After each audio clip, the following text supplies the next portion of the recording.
We've got audio. Okay, so I'm live on YouTube now. And I'm live on Facebook. If anybody who's actually watching the Facebook stream, if you can give me a heads up on what the audio sounds like, because I'm a virgin. Very prepared, Greg. No good? I can't actually see comments very quickly. Like there's a delay Comment. for me. Comment now. Can you hear us or not? So we should be on YouTube and Facebook. Yeah, we should be. I don't know. I've got too many voices going on in my ears at the moment. I'm pretty sure I might be schizophrenic. All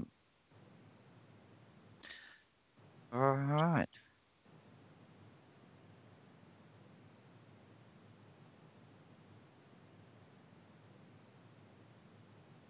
I'm hearing everything 4 times. I am about to trip it. Why? Really? All right, Mine's I'm good. working. I can hear you guys sweet. All right, I'm good. I sorted it.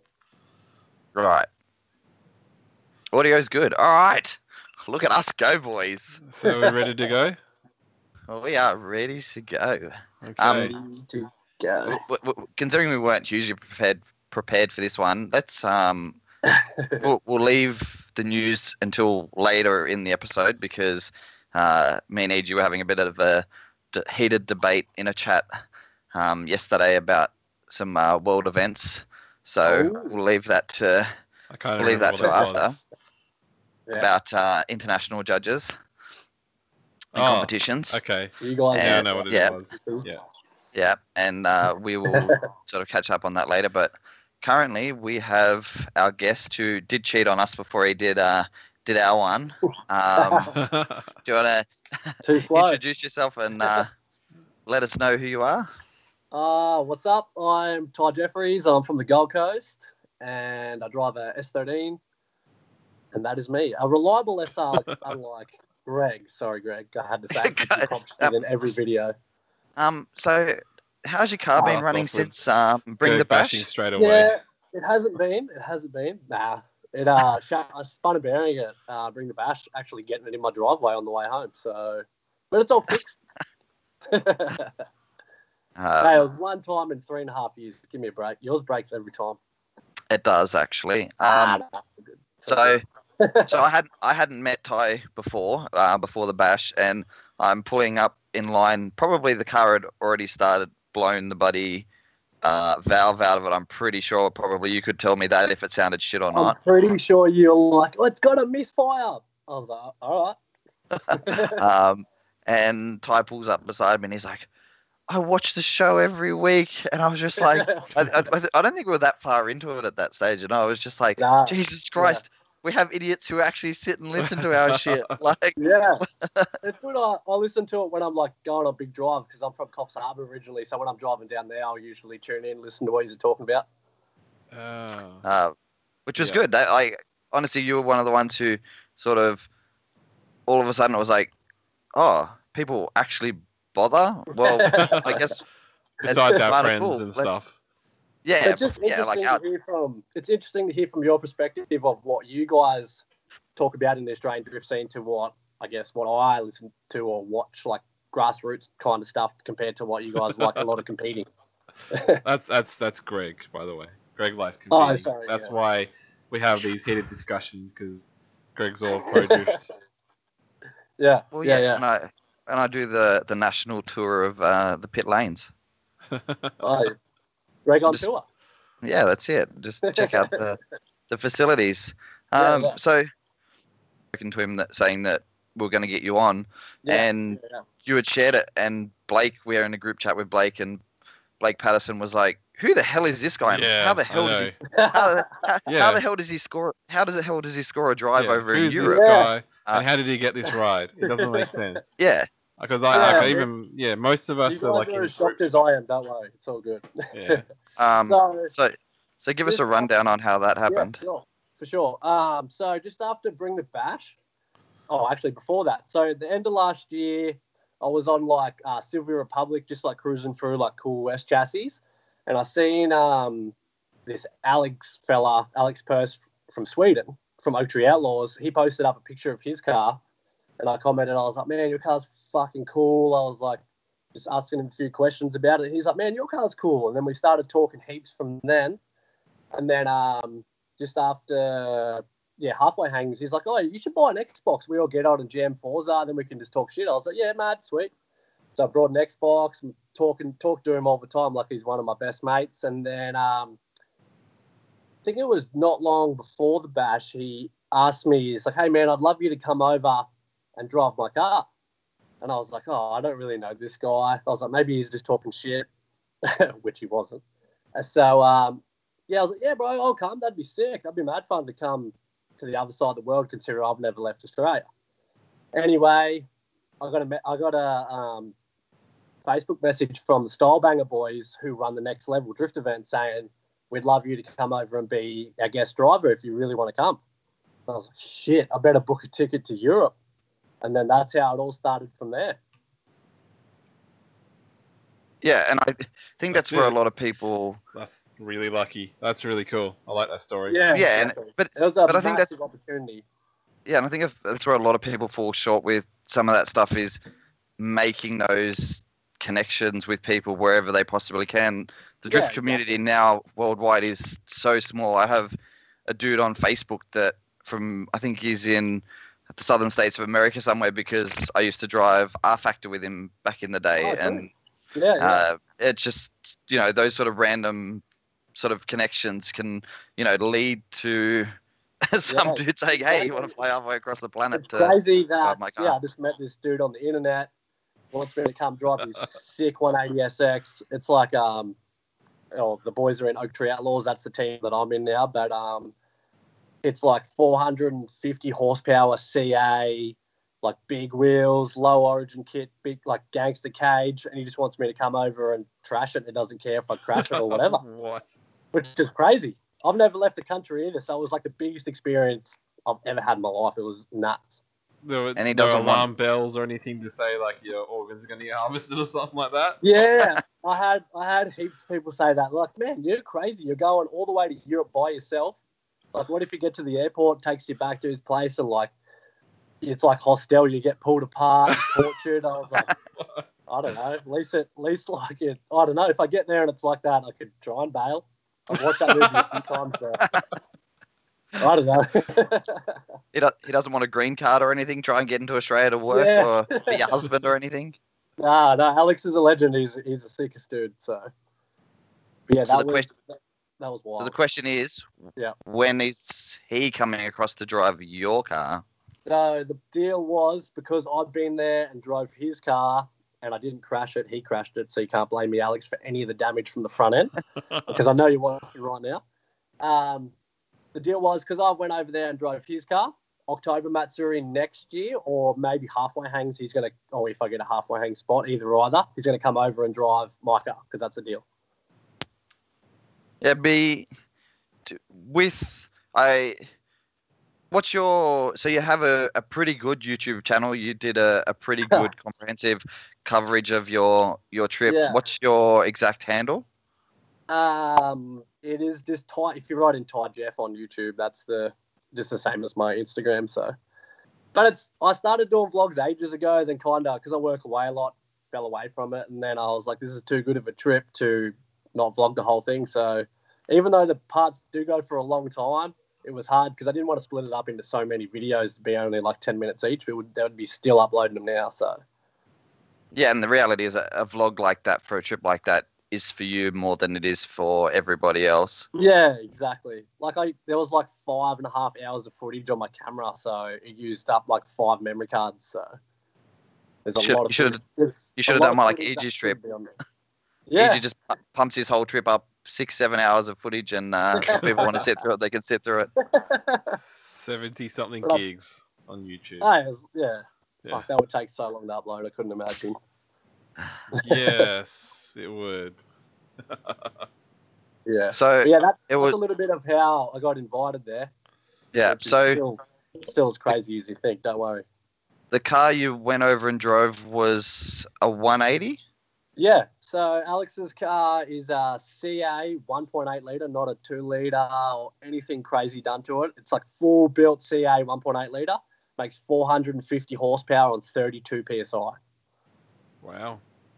Yeah, she's a bit of an animal. I've said a lot of bad stuff about CAs, but I take that fully back. I'm sorry if I've ever offended anyone about CAs, but he spent a lot of money for it to work really well.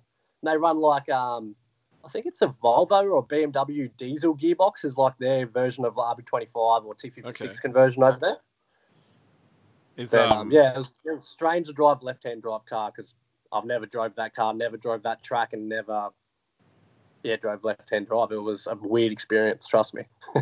Is CAs common there more so than SRs? Or? No, I don't know, because it's different. Because I flew from Brisbane to Dubai, then Dubai to Sweden, or Stockholm, and then we travelled to where Alex lives in Mariestad. His, because it's so spread out in Sweden, I didn't see a lot of drift cars, but I've seen a lot of photos and stuff like that of other drift cars that are in Sweden. But it reminds me of like here, everyone's got like RB, SR, CA. Like it's nothing different. The only thing you don't see over there is LS. I didn't see any LS cars over there. Yeah, I'm not even sure. Yeah, I'm not even sure what would actually be running LSs in that part of Europe anyway.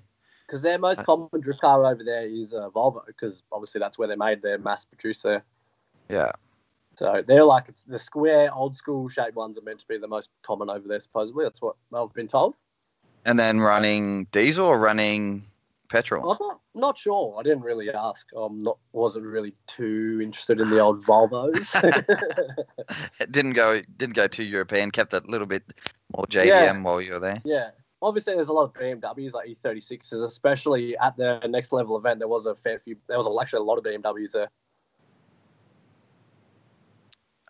So the event wasn't actually held in Sweden. You guys had to do, I would imagine, a boat trip to get to. Yeah. Yep. So it was like 32 hours from Australia to Sweden, and then we were in Sweden for a couple of days. Alex showed me around. We got his car ready, loaded it up. So Alex couldn't tow his car because you have to have a license to use a trailer over there. So nicely enough, his mum and dad actually towed the car the day after us down, because you've got to drive from where he lives. It's 5.5 hours to the bottom of Sweden, and then 10.5 hours on a massive ferry across to Poland. And then I think it was like an hour drive to where the track was. So yeah, it is a huge trip. And there's nothing like, I guess, people do it going down to Tassie, where on the other side you can sort of get temp rego to try and make it happen. There's nothing sort of loose like that over there. I'm not too sure. I don't think so, because once we landed in Poland, we had no idea. But the next level boys made like a VIP entrance to us to land like in the country. They had all their cars set up and welcomed us in. But we had to go to a service station or a servo to get like trailer. Your trailers have to have tolls over there. Like when you're going along the highway, it's like a timer, and you've got to turn it off and on every time you're driving with a trailer on the car.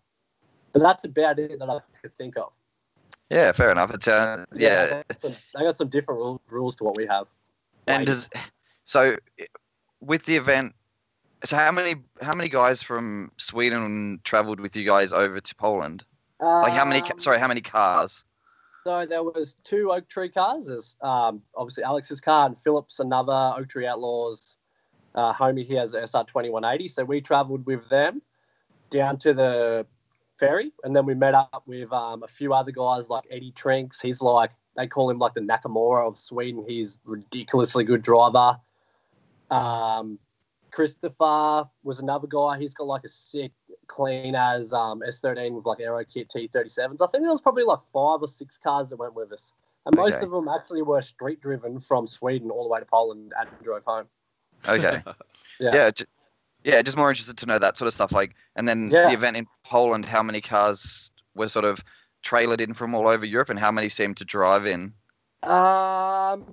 It was kind of hard because the day we rocked up when we were allowed to go to the track, it was like pretty late in the afternoon. So I think most of the cars were trailered there, because like the track we were at in, it's called Gdansk, I'm pretty sure. It's like, because even the guys like Next Level or slash the Style Banger guys, because they're the ones who run Next Level, they still had to travel like 3.5 hours from where they live to the track as well. So I'm guessing, I'd say probably most of them were trailered, apart from a couple of the crazy Swedish guys who thought it'd be sick to drive there. But they drove home, so Yeah. it was purely interested to know, just to see how sort of their scene works compared to ours, because here it's, we get a decent mix of both, but as soon as, in every state now, as soon as you go that little bit more extreme with modifications where it doesn't look overly standard with just maybe a set of wheels, that you get in trouble on the way to an event.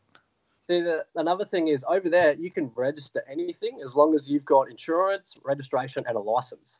So like Alex's car that I drove over in Poland, the Oaktree car, we actually were driving that around on the street. We went to fill up to get E85, which like there's thousands of E85 servos in Sweden. And then Jonathan, he's another Oaktree car. That's like full cage, like massive fuel cell, low, big kit, blast pipes. That's registered. We're just driving down this road and we're going to Burger King, I think. We just get down to the roundabout, waiting for a car to go past. And then a dude just like rolls past on a quad bike, just fully registered, cruising past. Like, I'm in the passenger seat because I know what the Australian laws are like. Just shitting myself looking for a police car. I'm like, man, this is crazy. Full-blown drift cars on the street. Yeah, cop drove past and didn't even blink. Just kept cruising. Yeah. So most of the dudes who are trailering in was purely from that aspect of it's not worth registering because they won't drive it enough for it to be comfortable enough, or purely because they figured they're going there to go wreckers or checkers. And plus a lot, I think like 8 months of the year over there it is cold and snowing, so like they don't have a very long like season for drifting as like we do. We got it all year round, luckily enough. Yeah. So I'm pretty sure it's cold now over there. Yeah, it'll be starting to get. I would imagine Sweden would be starting to get pretty cold already. It was summer when I was there, and it was like 23 degrees. It wasn't that hot. Yeah, which is the middle of winter for where you live in Australia. Exactly. Like I was wearing jeans and a hoodie most days, so. Yeah. So I haven't actually watched any. Oh, sorry. I've watched videos of your trip over there. I watched a couple of other ones. So tell us a bit about the track or like the event. So I don't know anything about what the tracks are like there. Are they like Australian tracks? Are they like different? We only visited one track over there. I've seen videos of like the track that Alex and his boys drive, which it's like kind of like in the forest, real smooth surface. But the track we were at in Poland is like it's a go-kart track essentially, but they do like driver training stuff there. They've got like big wet pads. They do like truck control and heaps of other stuff like that. But the track was smooth as like they had free tire changing for all the drivers. Like they were constantly going. They had the biggest pile of tires you've ever seen. There was only one. I think it was maybe 2 tire machines there. But that's free for all the drivers. It was very well organised. Like them guys had like sick food vans there. And it was like real good prices. They had all heaps of merch there. But compared to, I don't know, it felt like it was like very based on the drivers. Was I guess you could say like everyone, if you were driving, got looked after very well. Yep. But it was different because like styling wise of cars and people's attitudes over there, it was like exactly like the stuff with my mates who I hang out with. Everyone's there to have a good time. Got cool cars. There's like no attitude or beef towards anyone. It doesn't matter if you've got more grip or bigger turbo like that. Like it was just the vibe there was sick. Like it was. I'd definitely recommend to go to anyone. It was insane. Yeah.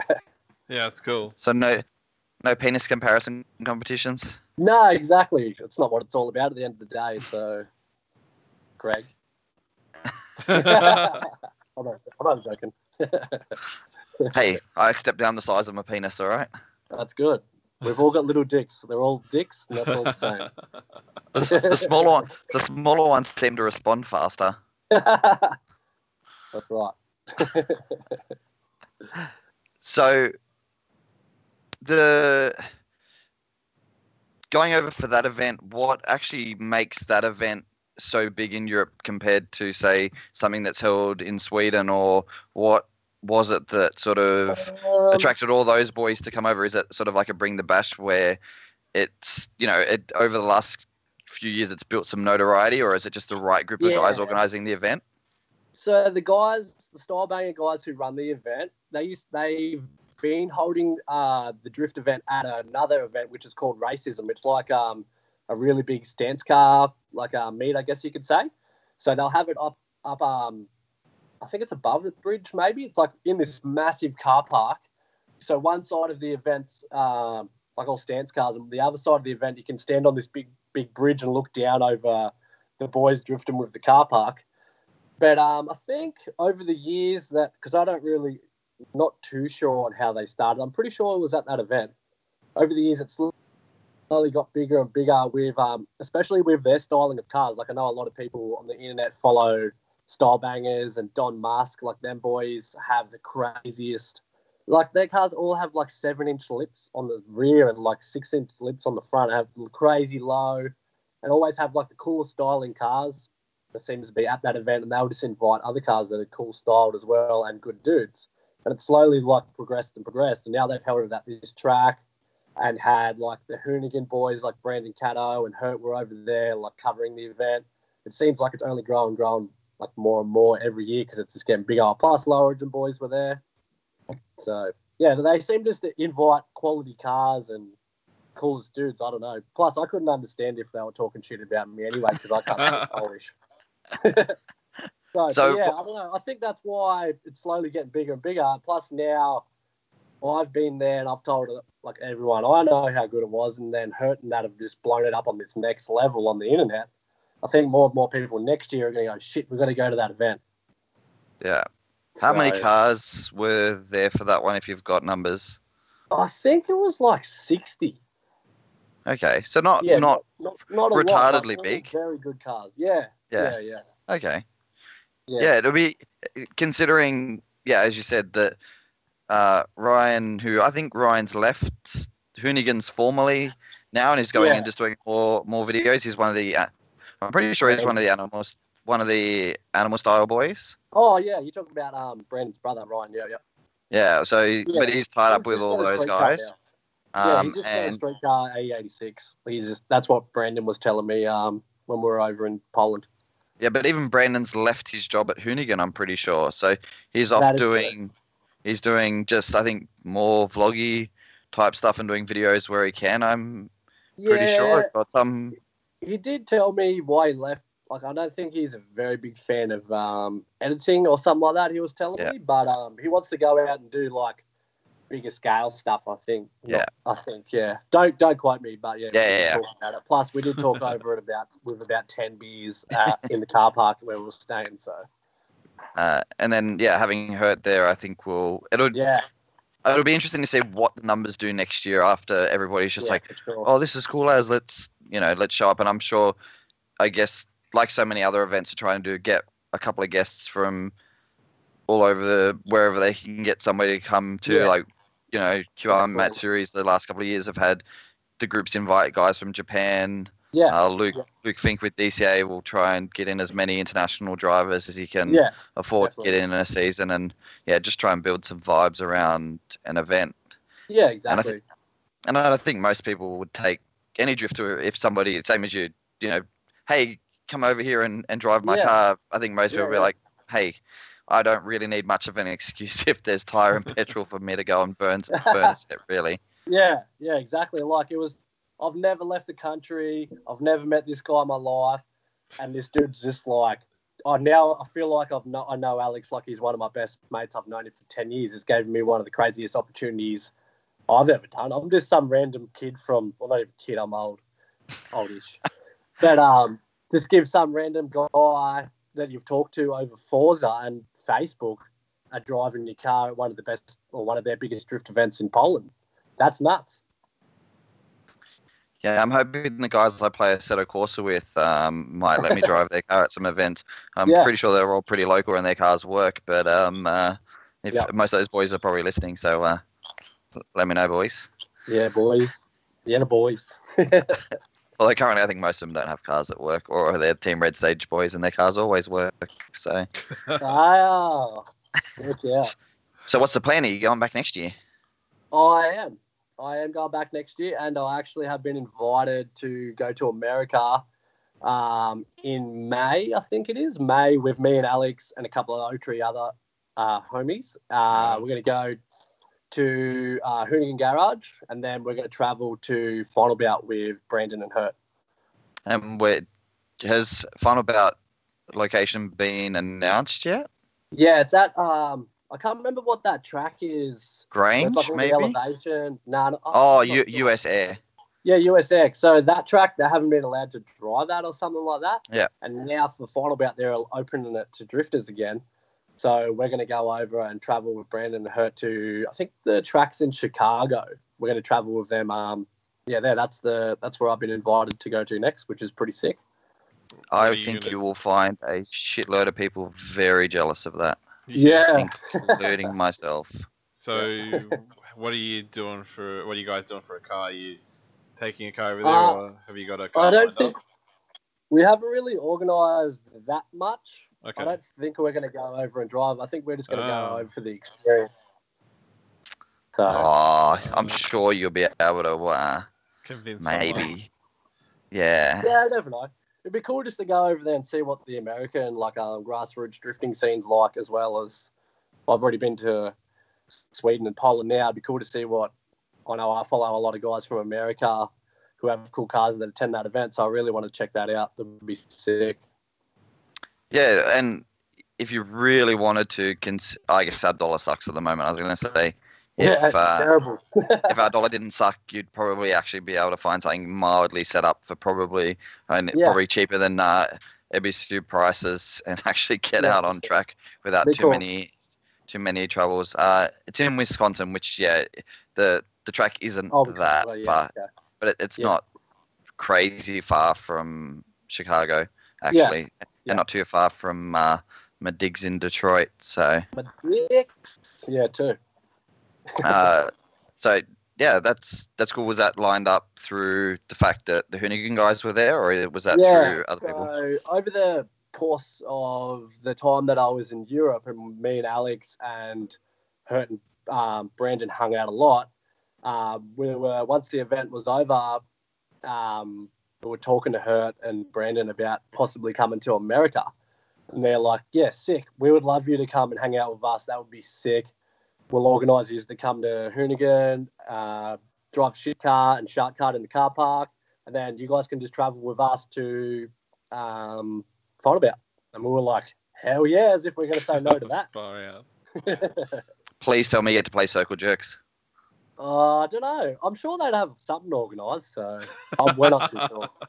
You got to put pressure, mate. You got to play circle jerks. Yeah, EG. Have you seen what? It's not literally what you're thinking, EG. I know what you're thinking. Have you watched an episode of Hoonigan Garage and seen them do circle jerks? No, I've already watched some. I was totally thinking it. I was watching. I watched some of the videos, but no, I rarely watch any of the American stuff. It's pretty much you do a donut in the car park, and you've got all these clipping points laid out. You've got like one on the wall, and whoever gets the most points wins. Kind of. That's like short. But it's the little areas, barely 2 car lengths wide. Yeah. I've seen the burnout area. Yeah. So just between the dock and the sort of just at the end of the shipping containers, they set up little pool noodles in a circle, and then then you get 1,000,000 points if you hit the wooden board against the dock and not right off your car. I'll just do an Adam LZ or a Hurt and just fully write it off. That'll probably be me. I actually did. So on the Saturday when we were at Next Level, the Stylebanger boys organised me and Hurt to have a couple of hours of the track to ourselves before the event started. For the fact that we've come so far, I've never drove a left-hand drive car, that track, or Alex's car. So anyway, I thought it'd be a sick idea to get drunk in the car park till at where we're staying till 6 o'clock in the morning, till daylight. And I'm meant to be on track at 8:30. So once we've gone to track, I've gone out, got the car warmed up. As soon as I grabbed the handbrake in front of everyone, I spun out and nearly put the car straight in the toggle. But did you get better Beautiful. quickly? Yeah, by like the fifth lap, like getting used to how the car comes on boost and how it handles, it was weird. It was good, but still like it's very. I know it's not too laggy, but it's got a pretty big fucking turbo on it for a CA. But I did have like further in the day when I was pretty much comfortable, I'd still be thinking that I was in my car, and you go to grab the handbrake and pick the door handle instead. Oh wow! Yeah, So it was really But hard apart to from switch that- between left-hand and right-hand Yeah. drive. Oh, right-hand, Yeah. left-hand drive. Yeah. Yeah, exactly. But apart from that, it was sweet. It was actually a sick car to drive. It was 10 times more boost than it runs in my car. I only run 15 pound. That thing runs 32. So when it comes on like a freight train. Yeah, it just probably doesn't want to stop either. Yeah, for a little CA, 450 horsepower with 32 pound up its ass, it hauls ass. And was it a third gear entry, second gear track? I don't know. Some parts of the track, with Alex's car, you can just stay in third. And when you come onto it's not really the main straight, but the main fastest corner of the track, you could be in fourth. But with Alex's car, how he would describe of driving it, you've just got to keep the revs right up high, pretty much on limiter, because as soon as it comes off, it's not really there. So we were just keeping it in third the whole time. Yeah, because from the videos I saw, it seemed fairly slow, but maybe I guess a little bit more like Port Macquarie, where it's deceivingly open, I guess. Yeah, definitely, because the track's got so many elevations in it, you actually can't see in the videos. Like there would be at least four corners which are like little downhill slopes, and then you come up to this corner where the grandstand is, and it's on a pretty big bank. You actually like kind of ride up the bank, then come off the bank pretty fast. So yeah. When you try and get across there next year, you're going to try and drive in Sweden at the same time, or try and line up a couple of events. Yeah, I'd like to organise with Alex because he wants me to come back, and the Stylebanger boys said they want me to come back next year as well. So I want to try and get to one of their grassroots drift events at one of their tracks in Sweden. So, and maybe stay a little bit longer, because when we were in Poland, Hurt and Brandon were actually staying for Drift Masters was on like the weekend after, and then Grip Shifters was like 3 days after that. So you could have went to all of them events in the whole time I was there, because I was there for like 16 days, I think.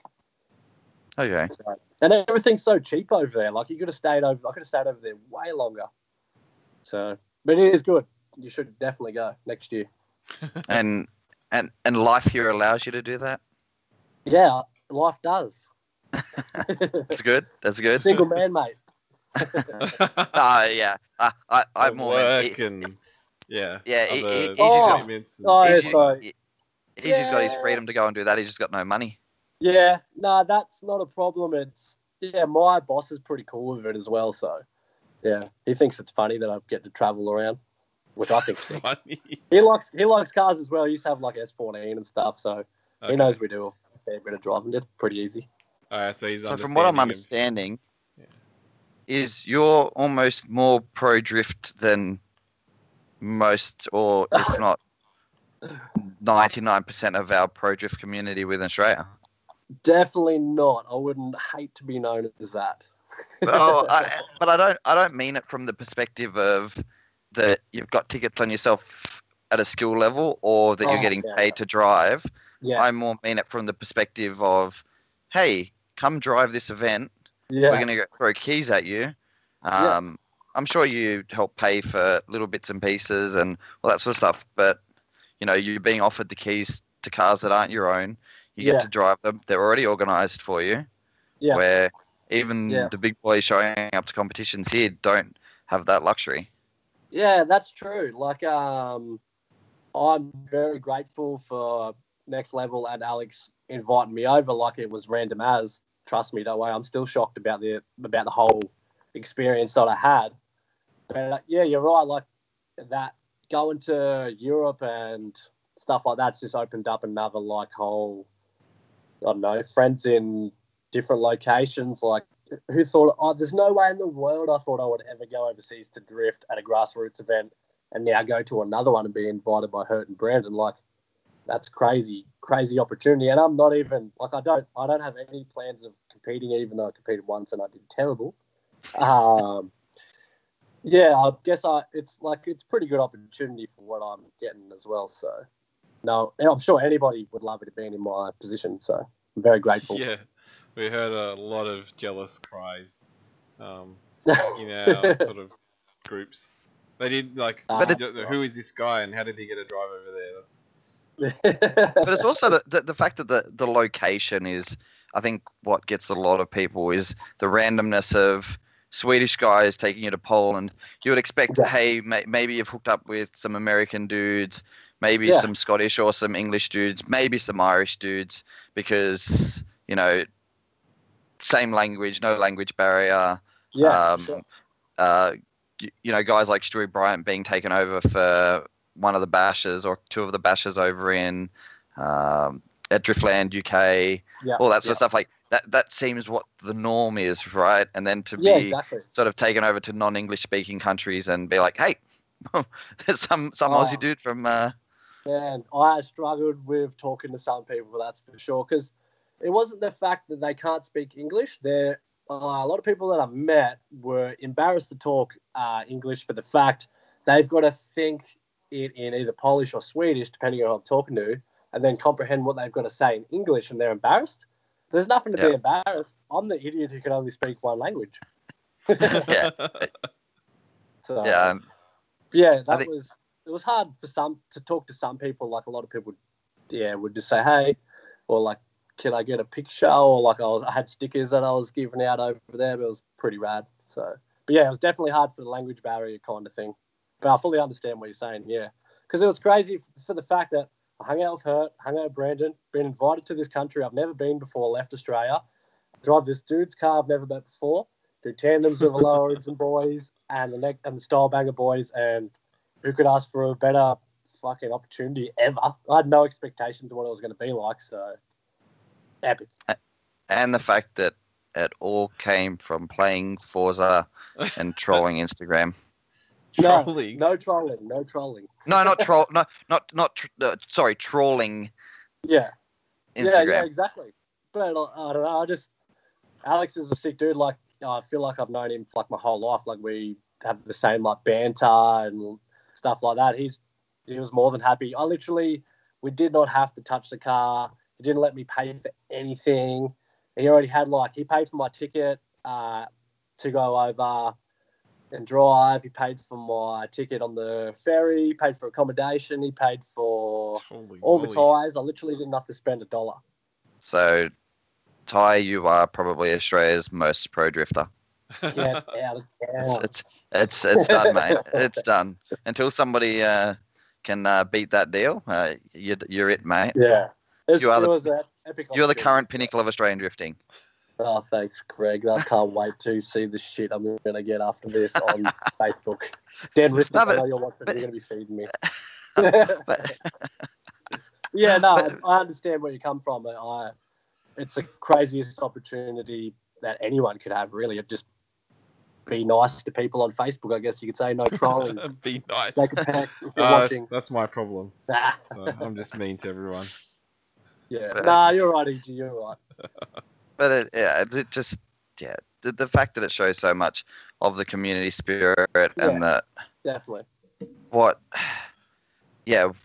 we have here in a lot of ways is exactly how it's set up around the world. But the fact that everybody goes so narrow with Japan. Let's try and get some Japanese boys out. Japan.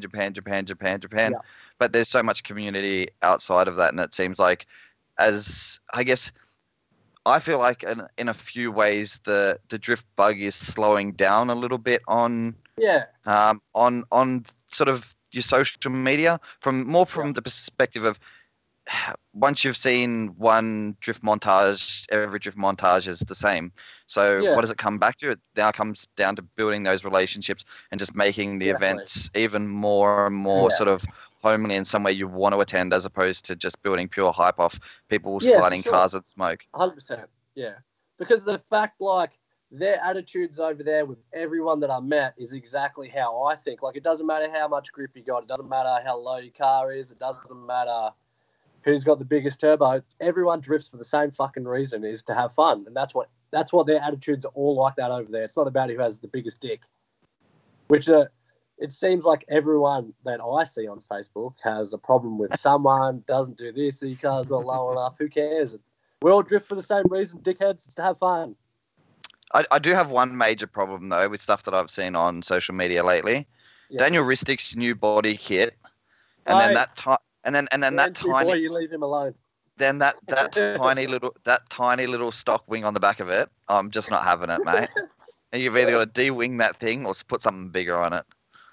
You leave Dan alone. His car looks good. Yeah, the funniest part is you don't want to say anything, but you agree. No, I don't. Dan's my boy. You leave him alone. We're going to end this now. I have the heart of his car, his old heart in my car, so I can't put too much crap on him. It survived an event. Yeah, so. That was meant to be mine, but I fixed mine myself, and with a good mate of mine, so you win this time, Greg. I keep paying for it to be fixed, and it keeps breaking, so I'll use Dan's heart instead. A better heart. So, the relationship with the Oaktree boys, what's your sort of plan with that? I know that from little bits and pieces that I've seen on Facebook, you're sort of trying to bring, I guess, the brand here. Yeah, so just before I left, Alex actually asked me if I wanted to represent and be a part of the team in Australia. And I was like, yeah, I'd love to. Like, you guys are the coolest dudes. You gave me one of the biggest opportunities ever. I'd love to represent you guys because they all got sick cars. They're all the coolest dudes. And, yeah, why not? So my car is at paint at the moment because I'm doing, like, a makeover on it. And when I get it back, it goes to Trent from Sticker Wraps. And he's going to lay the livery on it and stuff just before October Matsuri.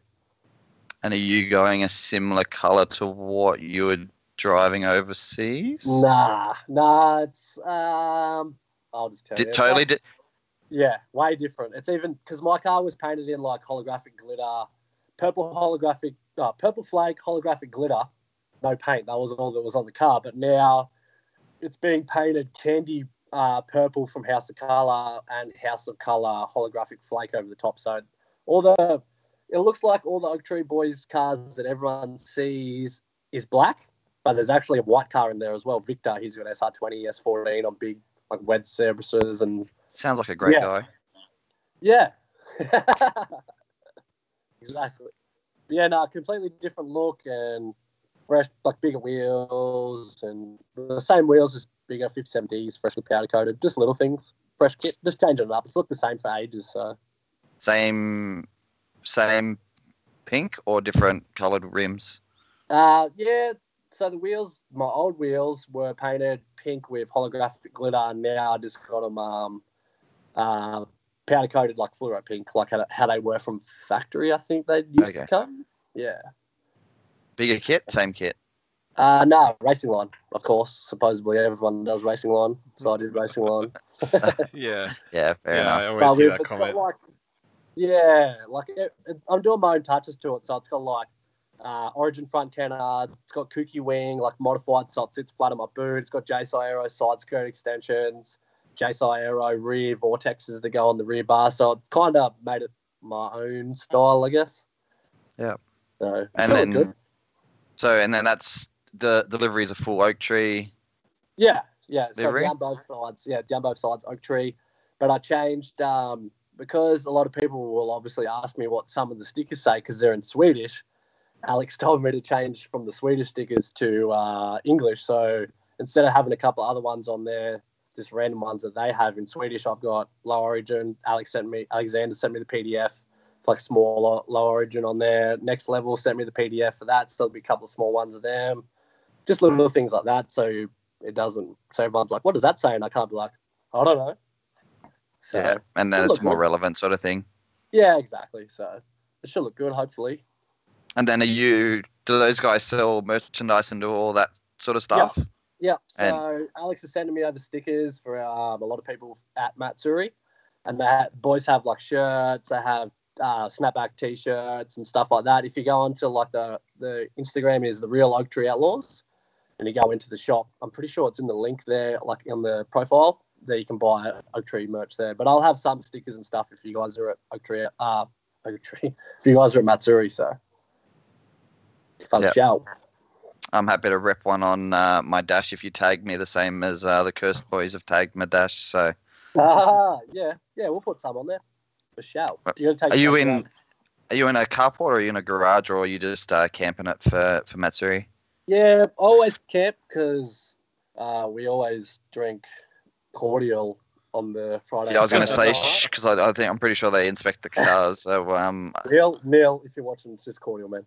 But yeah, we usually go to that shed right down the back, and the gravy boys set up their tent. We usually go and park our cars under that open shed because it's way cooler under there.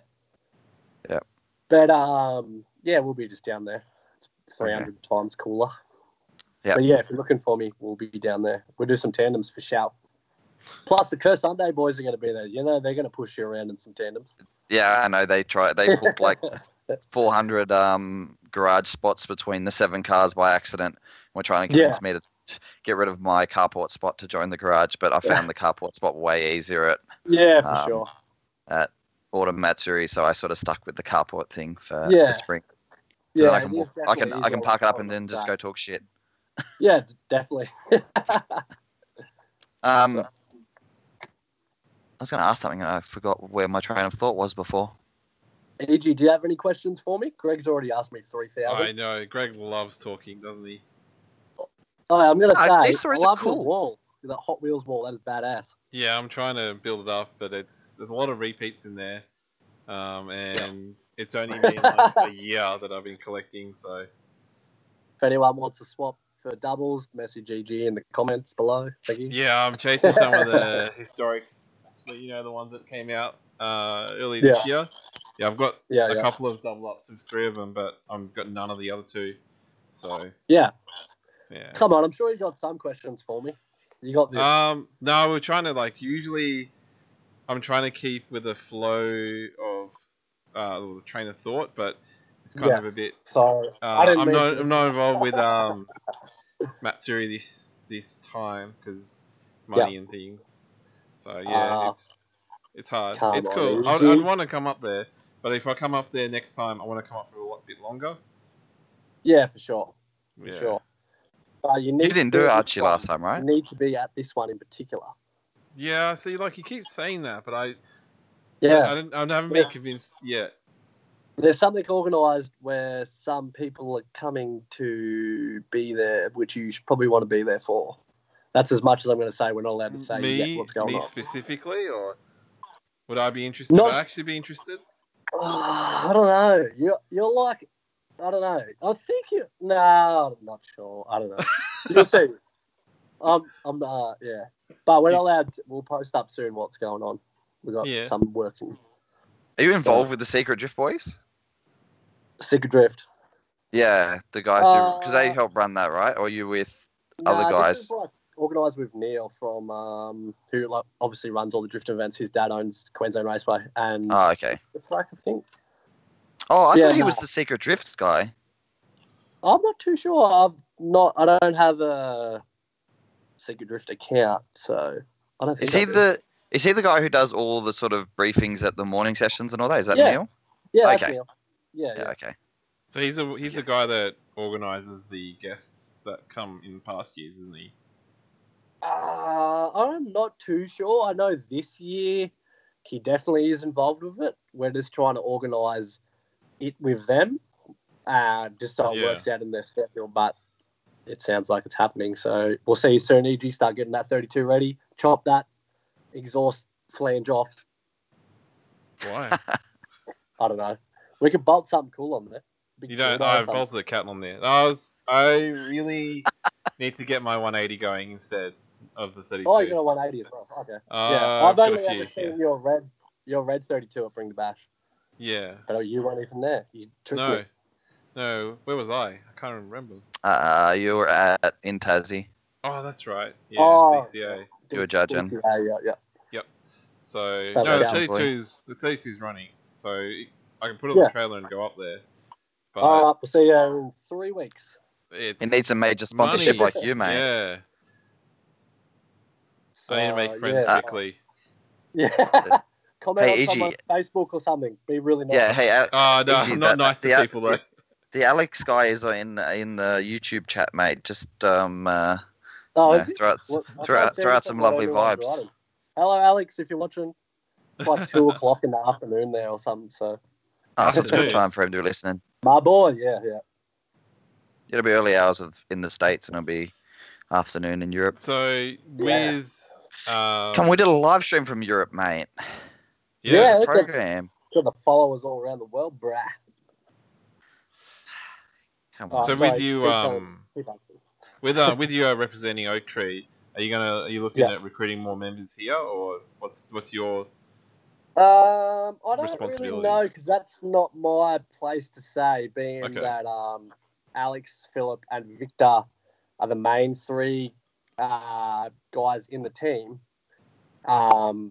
So that's not really my place to say, I guess, because I've only just been like recruited in since before just after I left. So Yeah. I'm not too sure. I'm sure the boys would be keen.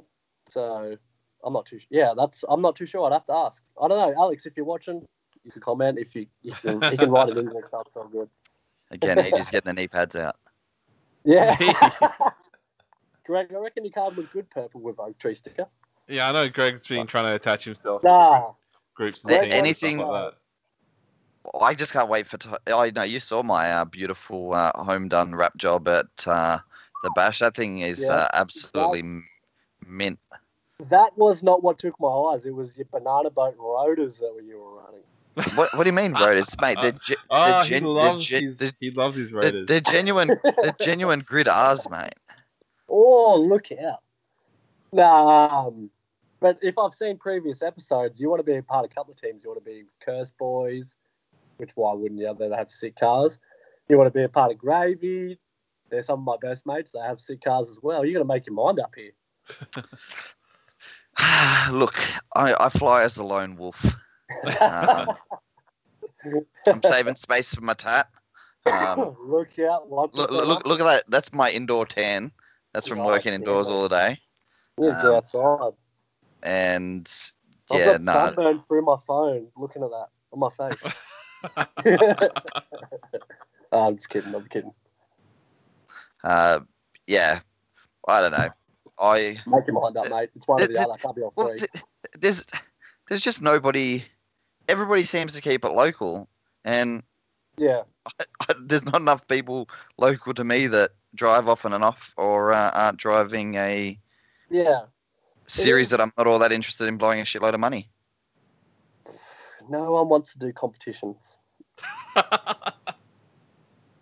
You're in Australia, not America, not Japan, not IDC. But you don't get opportunities if you're not doing competitions. Yeah, that's true, definitely. Because look at, is it Mitchell Landers? Is that his name? Lana? I don't know. He drives in IDC. Yeah, Lana. Yeah, Lana. I suppose. He competes worldwide and he's competed in competitions here, so you're definitely right, for sure. No, I'm giving them crap, basically saying, look what you did without doing competitions. Come on, mate. Sense that of was sarcasm. a fluke. Come on, man. Give me a break. But yeah. It's not, no, being nice to people is not a fluke. Oh, you're right, I guess. No one likes a troll at the end of the day. Nobody likes wankers. That's why EG doesn't have many friends. I'll be your friend, EG. It's all right. You like Hot Wheels cars, so do I. I'll piss you off. I'll be your friend even more if you take that flange off your exhaust. Why don't you like it? What are you scared of, mate? No criticism. I'm not about that. It looks delicious. Come on, one of his mates in his team is the front wheel drive drifter, so the team's special, mate. Front wheel drive? Yeah. Yeah, haven't you seen the pro yet? No, I'll have to How have you not seen the Prelude that has broken the internet numerous times? I don't know. What is it? What kind of car? A Honda Prelude. Yeah. It butt hurts the internet every time videos come up. Gen 3, so it's the one with... I've seen the one that was at next level. Did you see that one? Yeah, but that was rear drive converted. Yeah. Some weird, crazy setup in it. This is front wheel drive with the steering rack that is connected to the back, so the rear wheel still steer the opposite direction. True shit. Yeah. That's sick. I'll have to check it out for sure. So it's... Is it like Does your team like have an Instagram page or something like that? Yes, we do. But I created it and I said, "Here you go, Give it a guys. plug. Give it a plug. Here you go, guys. Start populating it." And then I put up 3 posts. I think Jake put up 1, and that's it.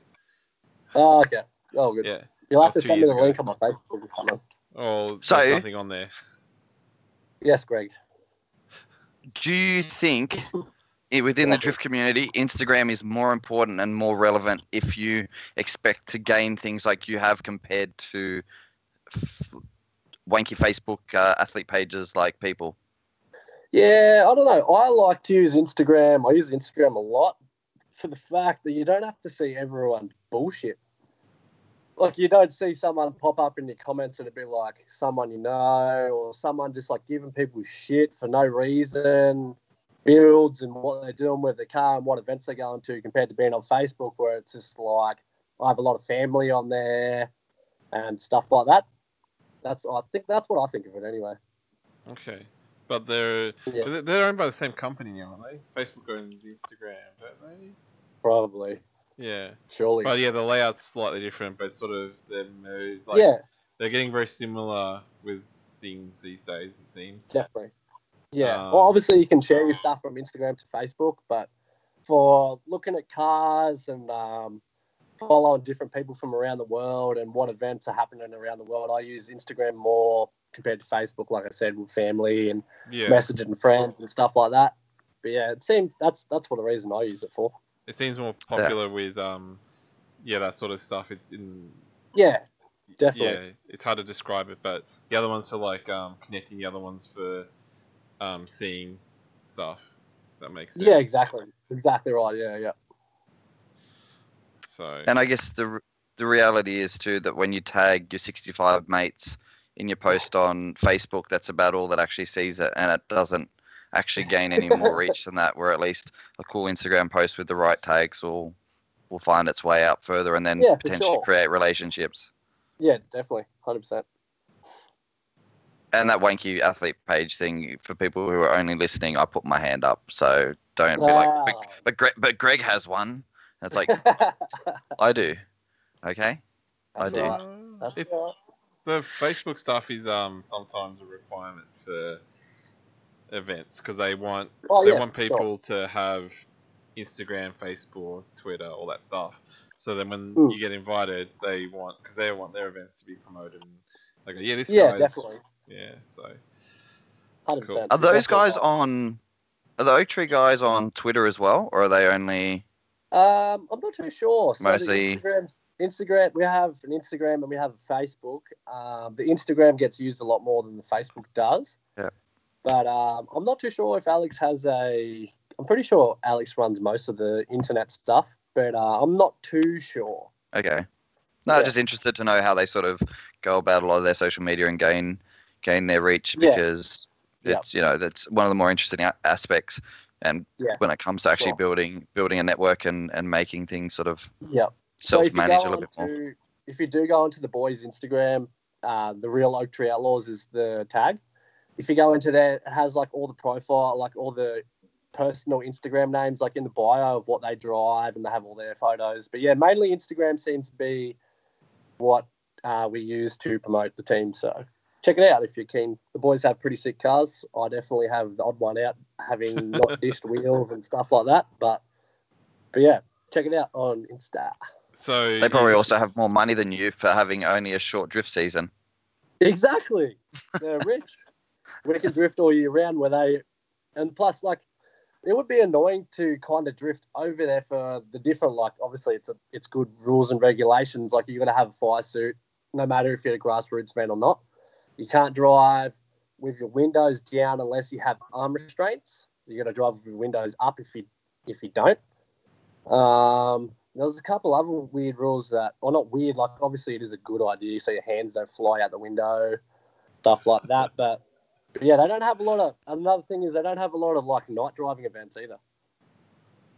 It's all day. Do you think most of that was, just because you brought up that topic, based off the fact that their insurance is under, like, a more FIA affiliated thing, or is it because of the fact that region of Europe is sort of rally through and through, and they use just their regs from rally, and I would imagine that. I would imagine that would be pretty standard rally regs with arm restraints. That's actually and fire I didn't suits. even think of it that way. Yeah, you're probably right. Hey, because the WRC goes over there and does one of their biggest rounds of the year there. So I guess so. Because plus they have like Gatbill, they have Gatebill, or however you say Gatbill, Gatebill. They have that like maybe 2 hours from where Alex lives, like however many times a year. Then it's just over in Norway. Then they go to Poland. Like heaps of events where they're required to have all that safety stuff. Because if you think about it, like Asbo goes there. Other professional drivers that have all the safety equipment. So I guess they're just following everyone else by making it really safe. Yeah. So. Yeah, and it makes sense. If they ever tried to implement that here, a lot of people would just whinge. But I would imagine that could you imagine being in the line at Matsuri with your window up because you don't have arm restraints? Well, and probably a 2 or 3 layer fire suit too. Even for driving high tech, I only got a single layer because it was requirement to have something that looked like a fire suit. So yeah. Oh man, that would be hell. I would hate that. Even in winter would suck here. Yeah, monumentally. They can drive over there like in the winter in the snow. So out there, can't remember what their normal track is, but they hold events like on big ice fields, so you can get like a lot of people have like shitbox cars over there or missiles or whatever, just BMWs with like a better clutch, coilovers and snow tires and go out and do, even though it'd be so slow. So you can still drift there. You can still drift in the ice on their track. You can go drifting, but obviously would not be as fun as driving in the dry or in summer. Sorry. I think they get looking at some of the ones that Frederick Osbo and a few of those guys have done.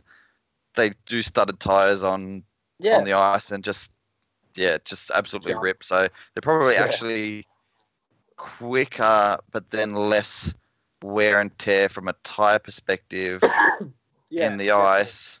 Except I would imagine that mechanically it's probably not all that great for the cars, considering the extremes of temperature really. And I don't think cars are designed to run at minus anything.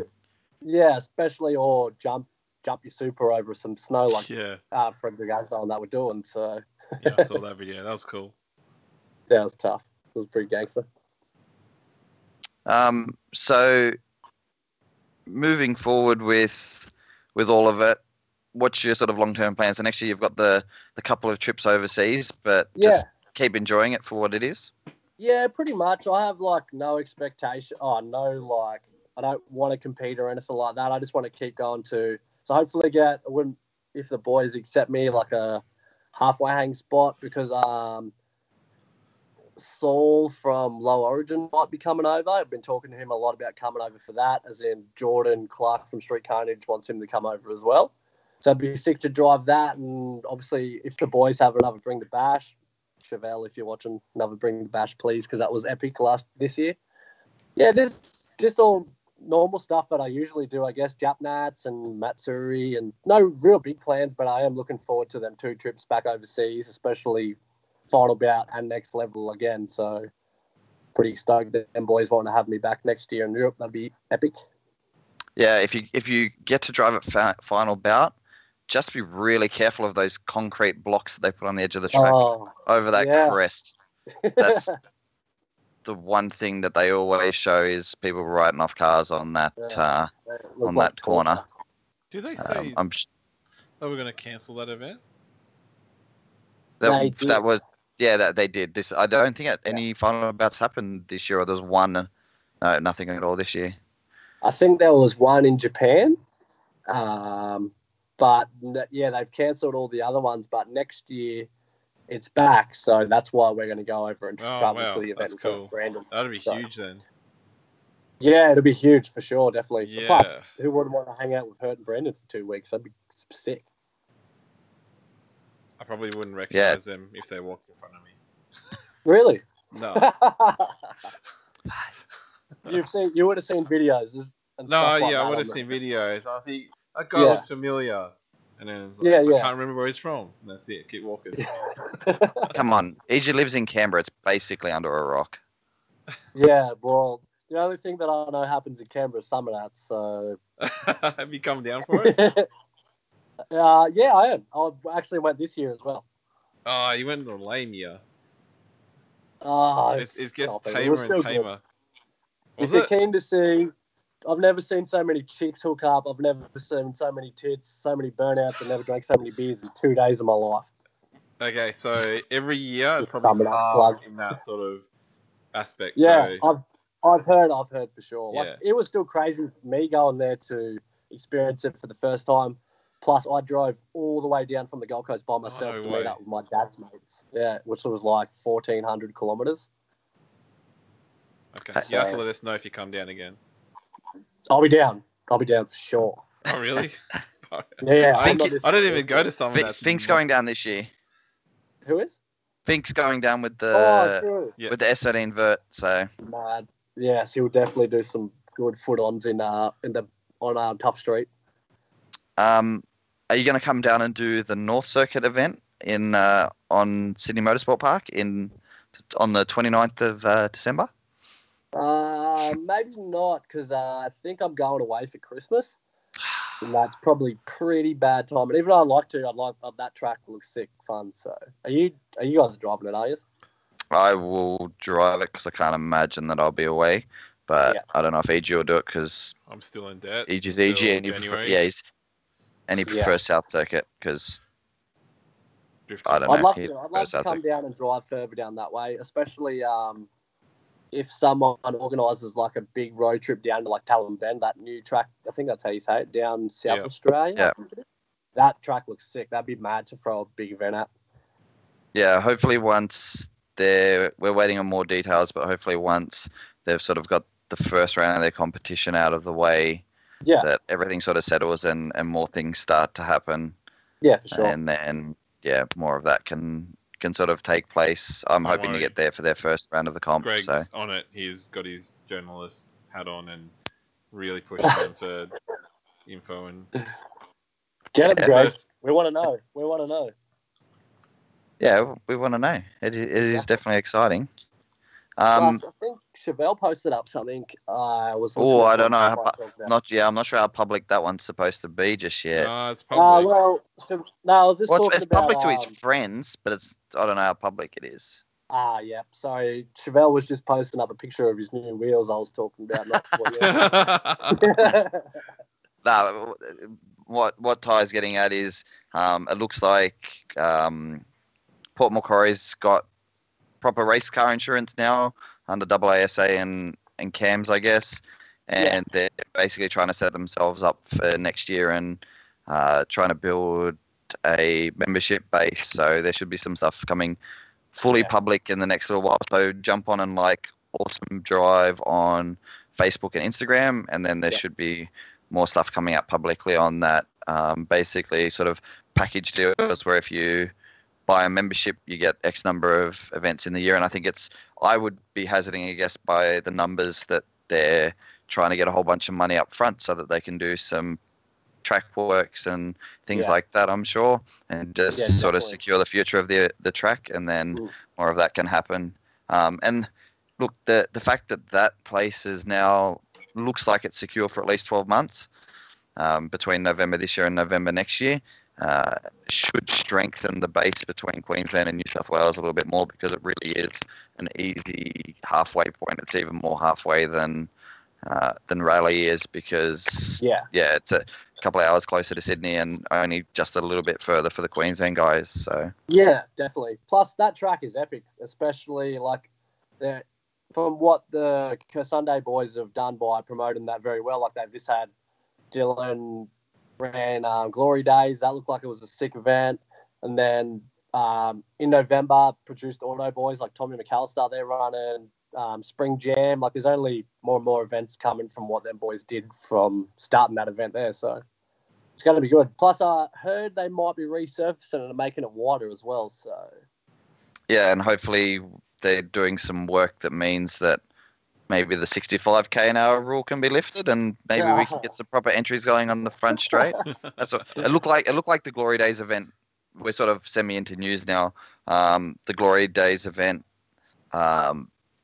was a little bit further back than Spawn ran. Yeah. Spawn was like right at the end of pit lane, and you could sort of dawdle in second and just sort of power over and clutch kick. Didn't even need to rip the e-brake to initiate, even though that was probably still happening. And these guys seem to run it a little bit further back. So I spoke to Jai, and he told me that if you wanted to, you could have short shifted third and kicked it in pretty easily. Sure. But backwards, man. Yeah. Mr. Jai there, nah. Missed the 4x4. Backwards, And man. was looked like a little bit more speed. So hopefully they can do something about the end of the first corner and get a little bit more going. Yeah, sure. Um, Anything else? I'm sure you have some questions. You've got this. Come on, man. Sorry, I was reading things from Ristic. He said the day was super chill. Okay. Yeah, Ristic said that the line, it was hush-hush, but the line didn't exist all that much. But I watched a couple of videos where sort of when we have a play at Drift School, you're supposed to stop at the line even though there's nobody on the start line for insurance purposes. And it looked like people were sort of making sure they were checking up as they got to that line and then getting on it again. So, but as I said, hopefully, fingers crossed now that those insurance companies are involved, that yeah, for sure. And if they can get some money, that some little changes can be had to the start so that we can chuck in big bloody top of third gear entries, because that corner being a tightening radius corner is pretty sick for that, like it was for the Bring the Bash. Sure. Sorry, Dan, crossed. I didn't mean to drop the fucking news, bloody hell. No, I think all that's okay, because I'm pretty sure he's probably got it as a public post and it'll go, but and I think the way the numbers are, they're going to, personally, I think they'll struggle to get that full allotment of memberships. Yeah. I don't think people will have all, but it's pretty reasonably priced considering. It's a good deal, I reckon, because if you look at it, if you break down the cost. It's $65 an event. Yeah, and then you look at how much the other events cost, and it's a pretty good deal, as long as you can make it. Yeah. Yeah, it's comparable in price to Archie, so. Oh, sweet. Yeah. Yeah, nice. So, look, definitely exciting times ahead from there. Good for the Queensland scene, and good for the South Queensland scene, and good for the New South Wales scene in general, just to have somewhere more secure to go and drive that isn't just figure eight. And hopefully we get some big things happen from the fact that we do have the North Circuit event happening. And and while we're on that one, looks like they ran a promo. They were making I knew that they were making a promo video, but they made that promo video. Well, they started doing the footage on Monday, so they had a few cars out there on the big track on Monday doing some skids. So that's steps forward. Thank God. The more the merrier. Yeah, that's it. There's only going to be so many QR Matsuris I can justify going up for without starting to get bored. So October's where it's at. It's always a good time. That's especially what I heard as well. Yeah, October's always the jam. People build their cars all year just to drive October. Yeah, it's just a vibe of sick cars, good people, good mates, and everyone has a good time. I thought going up in this year for autumn was really good. I thought the vibe was really good. Yeah, don't get me wrong. Yeah. March was good. Yeah. But everyone says October's the one to go to. If you're gonna go tomorrow, go to that one instead. Yeah. So that's the one that fills up instantly, doesn't it? Yeah, I think they've had a few years where it's sold out in a minute and stuff like that. I'm not sure about the last couple of years. I know this year, there was still a few spots available the next day and stuff like that. Yeah, definitely. Even spectating, watching October Matsuri is definitely the best, especially if you like people dragging their cars along the wall at short track on Saturday night. And there's heaps of people driving short track on Saturday night. It is loose to watch. That's what I did not do the last time. I didn't go on short track at all, but that's because with the bloody intermittent rain, I was not going to go out onto an ice rink and drive. Yeah, because that just turns into ice. Didn't they close it? I thought they closed it. They got closed a couple of times, but a few of the New South Wales boys did some damage to some cars. So no thanks, not for me. No, thank you. Yeah. Yeah, well, there's no room for error there, that's for sure. Nah. So, do you normally do the trains, or do you stick out for passenger rides? No, I do some passenger rides. Like I'll take there's family at the track or good friends who have like helped me out. Yeah. But in the time up until Matsuri, but mainly just jump in trains really because October's the best Matsuri. But if you like sitting in line with a passenger, by the time you do 5 laps in a train, you've done one lap as a taking a passenger. But that's the hardest thing on the Saturday because there's so many cars out, 250 cars on 3 track layouts. By the time, like on the Saturday morning, you just jump out, do a few trains, a few cars start braking, unfortunately, and then throughout the day, people start fading away. And then especially when it comes to the Sunday, you can just do trains all day. So I like to drive with the Gravy Boys because I know they're some of my best friends. They drive very well. But yeah, mainly trains really. Try to avoid the passenger runs, but if people ask me for a passenger, I'll still take them. So okay, because I saw that a lot. They're all hanging out the end of the pits and they're asking people for rides. Yeah, and everyone wants to do trains. Like it'd be nice if you could do both. Yeah, it's a safety thing or something, wasn't it? I think because it is. I'm not too sure about the knowledge of why we can't. Because if you think about when people go and drive, like just say power crews, if you're doing drift demos, you can have a passenger and drift the whole track backwards or however you want. But when it comes to a drift Matsuri, I'm not too sure why you can't do that. Because I've been personally out with a few mates at a power cruise doing drift demos, and we're side by side with passengers and doing like 100+ kilometers an hour, I guess you could say, around turn 1 and 2. But I'm not sure why we can't do that. I'm sure there would be a reason, obviously, for like insurance-wise or something. Yeah, I would imagine different insurance. Yeah, I think if you had a roll cage with like side intrusion bars or something to protect the passenger if there was a bad accident, I think that would be more than relevant, surely, to help the situation. But if you don't, I'm not too sure. There would be obviously a good reason why we can't. Yeah, I would imagine there would be a long list. Things like the fact that if there is a huge pile of cars in a train, that they know they're only having to go to a driver's side door to try and make sure people are okay, rather than being like, oh, does that car have a passenger, not have a passenger? We've got no idea if they've got a passenger, all that sort of stuff. But I saw even QR started to crack down on not the power cruise ones, but there's another group of guys who run some like daytime cruise stuff, just weekday stuff. Yeah. Like and coffee and stuff like that. I think throwing a few things. Brekkie lap. Yeah, something like that. And you're only supposed to go up to a certain speed, like 140 or something, and which is like a no helmet event. And and you can have a full car. Yeah, and they've started cracking down on the speed thing because the insurance company got wind of videos that people were putting up, and they're getting like 220 down the front straight with a full load of cars and people with no helmets. So it's true. Like accident could happen where it could shut the track down for good. Not that no one would want that to happen, especially if it was that bad. So what they're doing is right in the perspective if something did happen bad enough that we could shut it down for good. So and it stops us from having somewhere to go skid. So we're lucky we've got we've got, like, obviously Luke runs Archfield as well, so we're lucky to have more than one track up here. Plus, Raleigh and Port Macquarie really isn't that far away, but yeah, definitely. There would be a long list of reasons why we can't do tandems, I guess, with passenger. So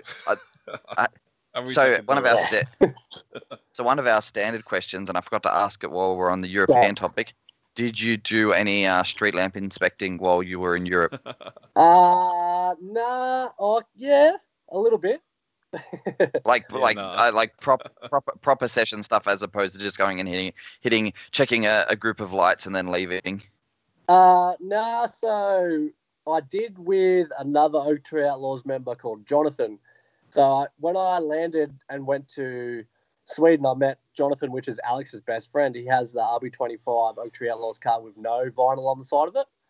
And the next day, we're hanging out at the Oaktree workshop, and Jonathan's like, "Oh, I'll take you for a drive." I was like, "Yeah, mad, too easy. Let's go for a spin." It's like full caged up, like track car.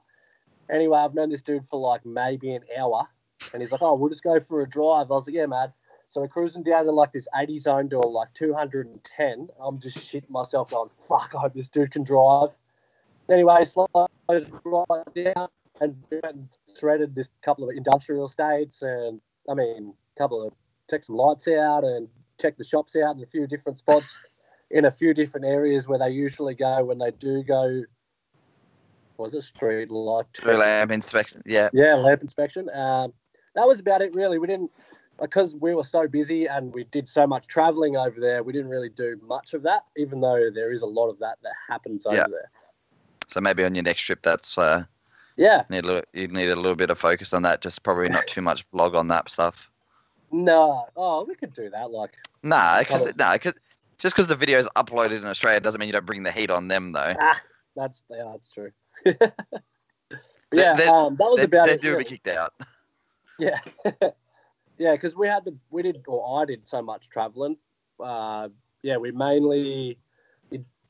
Seen a few cars, went for Jonathan for a wild ride with him. He scared the absolute shit out of me for a guy I only knew for like an hour and a half. Mainly, we were just mainly at the event in Poland, so hanging out with everyone there. And then locally, are you a street lamp inspector?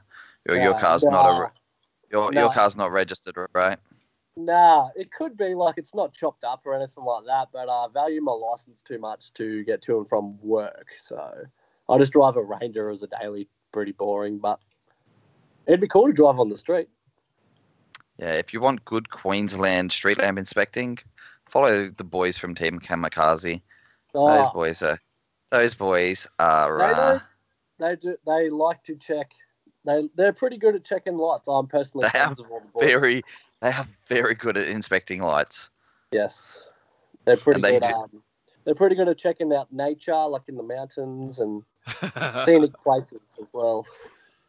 Yeah, but some of the stuff lately has been not so scenic, and you're like, it comes up on Instagram stories. So you've got to watch it, and you've got to stay up to date with it. You can't let it go 24 hours without checking.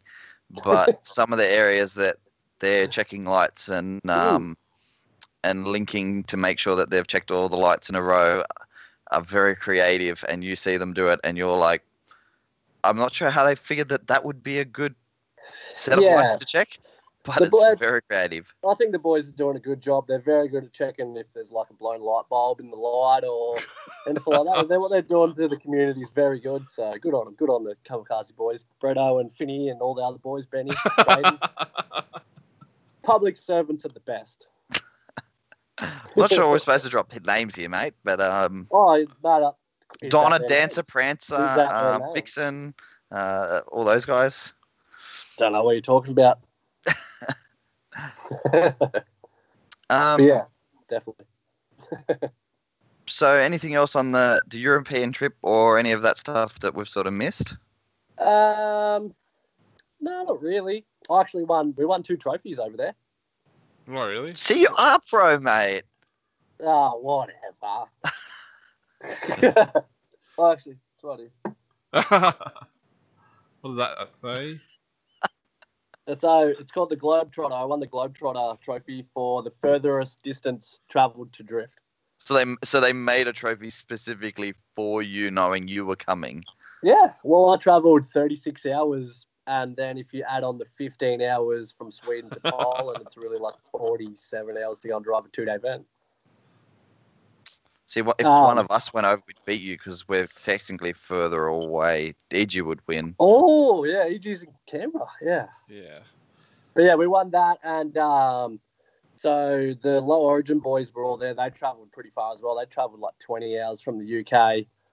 And so because there's so many drift teams over there, we won best drift team, and so did Low Origin. But the funny thing was about the best drift team part was, so Philip's car had the clutch rattle loose on the second lap, and it actually scored all the back of the crank and shit. So me and Alex drove his car all weekend and shared it, and we still won best drift team. So that was pretty cool. Because you shared it, made your team. Yeah, exactly. So And then I got up on stage when we won that award and did a shoey out with a Monster can. Oh, Jesus. And then I got down off stage after we won the Best Drift Team award, and then they're talking about the Globetrotter award. I was like, I wonder who's getting that. Like, there's a lot of people travelled from pretty far. And they called out my name. And anyway, I've got up on stage, shook all the boys' hands, and Hurt yelled out, Chewy. I was like, all right, I'll do another one. I was like, someone give me a beer. Give us a beer. This dude walks over with the biggest fucking Heineken I've ever seen in my life. And it was, they don't drink cold beers over there. So he gives me it. And it feels like he's been holding it for like 5 days. I'm like, oh, fuck it. Fuck, I'm going to spew 100%. No way. Started pouring it in my shoe. And it was filled to the brim, like froth the as on top. And it was still, I hadn't even used that much out of the bottle. It was that big. So sculled that. And as I'm sculling, I can see all like the UK people and people who can speak English, like, yeah, mad dog. And all the Polish people are going, what the fuck is this dude doing? So, yeah, that was pretty sick. I was pretty honoured to have a trophy from them boys. So it was pretty cool. I can say that the beer shoey was probably fairly sterile because, you know, the alcohol will, you know, kill a lot of that bacteria. I'm really not sure that the monster shoey should be a catch-on thing. No, it was wasn't. Please don't do that again. I've drove in them shoes a few times. I drove all weekend in them shoes, and yeah. But so I'm Australian. It had to be done. As soon as I got up on stage and everyone knew I'm the Australian dude, everyone was like, "Yes, it's on again." Did you buy a race suit for the event? Nah. So in Poland, the damn. rules. I wanted to see it at Matsuri. Not a chance. So in Poland at that event, we could drive in whatever we wanted. They didn't have like the same rules and regulations as Sweden does. So like Hurt being Hurt, he could drive in Gucci flip-flops because that's what he drives in, and could wear. Over there, you can use a BMX bike helmet as a helmet. Like they don't. There's like no rules and regulations at that track. We're doing in one of my vlogs. You can see I'm doing like a train with the Low Origin boys, and we're about to flick in to enter. There's a dude riding a quad bike exactly where everyone's about to enter, and everyone nearly takes him out. Oh, shit. Yeah, the rules over there, there's none. Even earlier, the day before, we're doing a track walk. Me, Alex, all the other Oaktree boys, and all the Low Origin boys, and we're just walking along, and a BMW comes flying around the corner out of nowhere and nearly takes us out.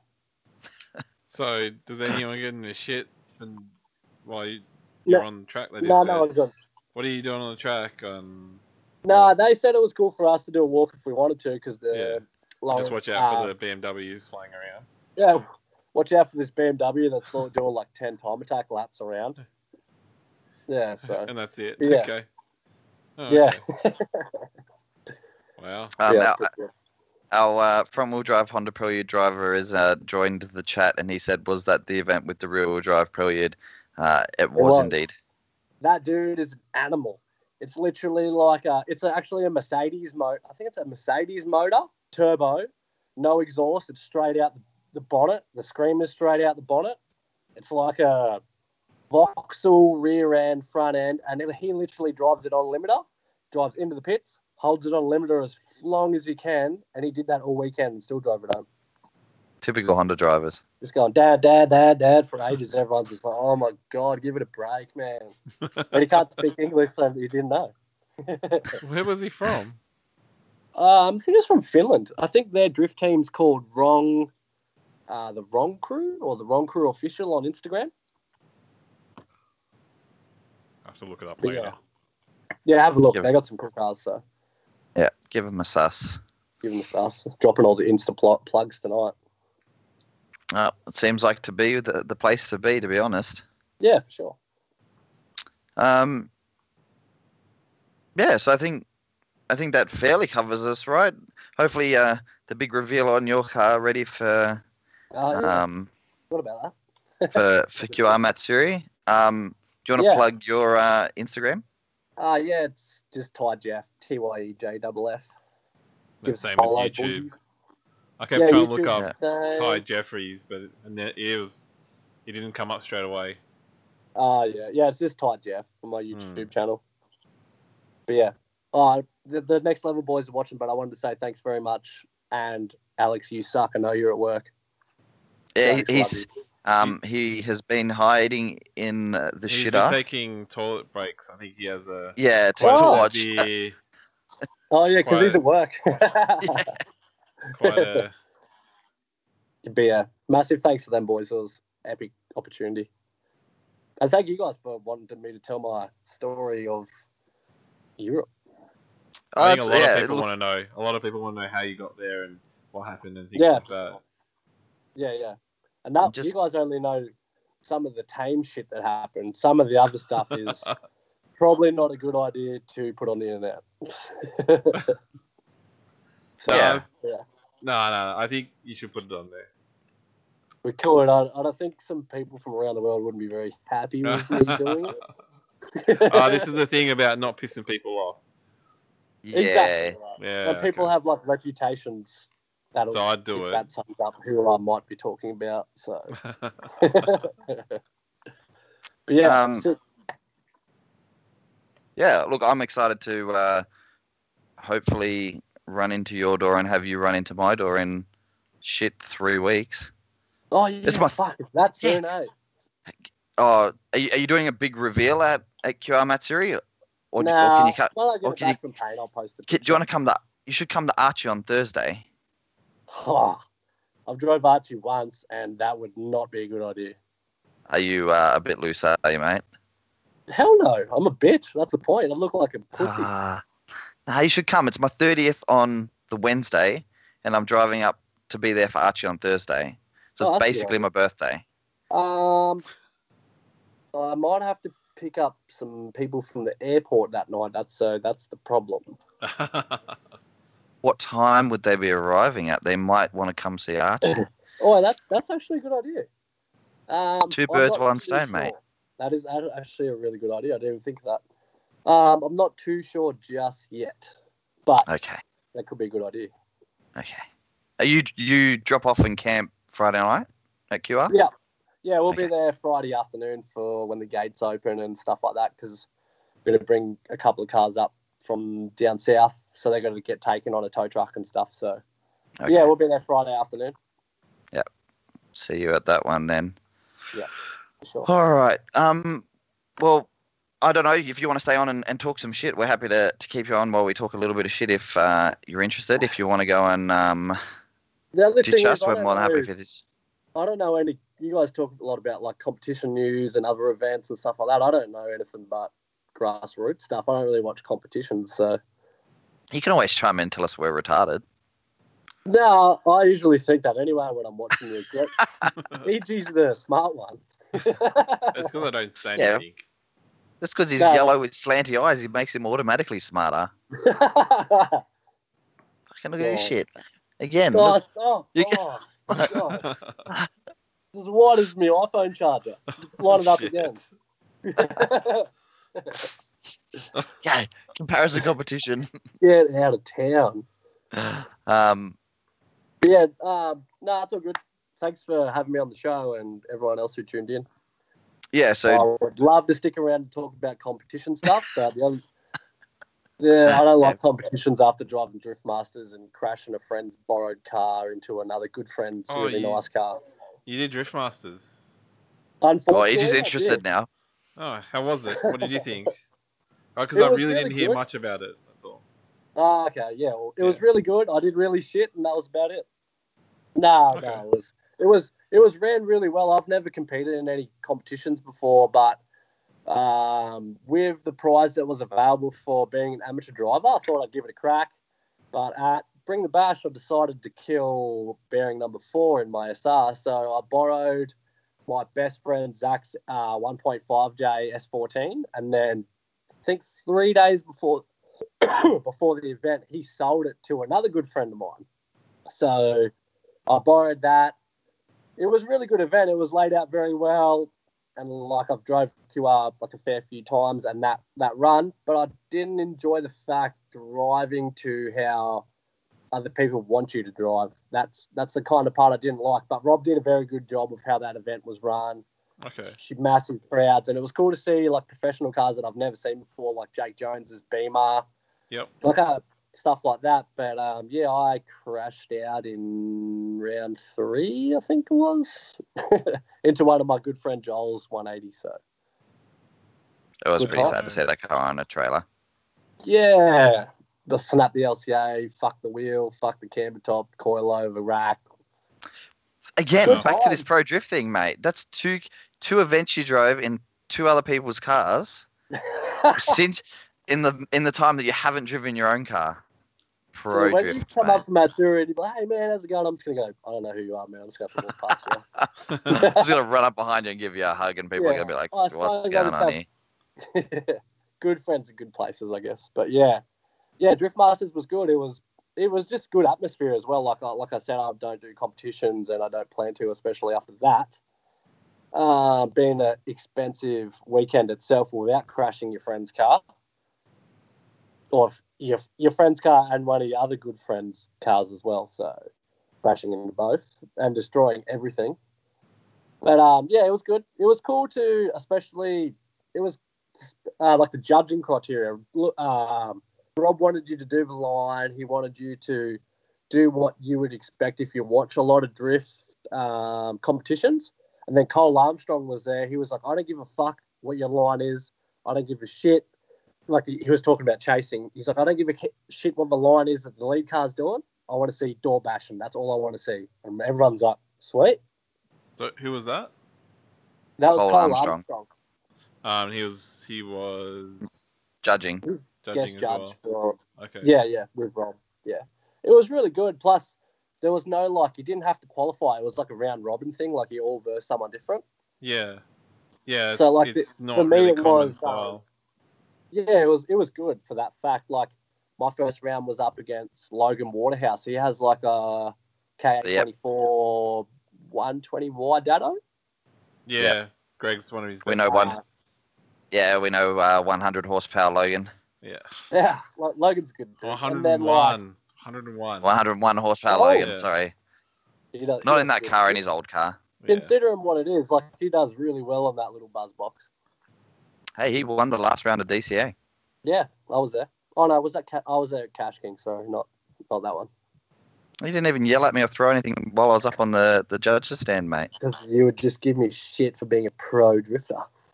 I didn't. No, I didn't even know you were there.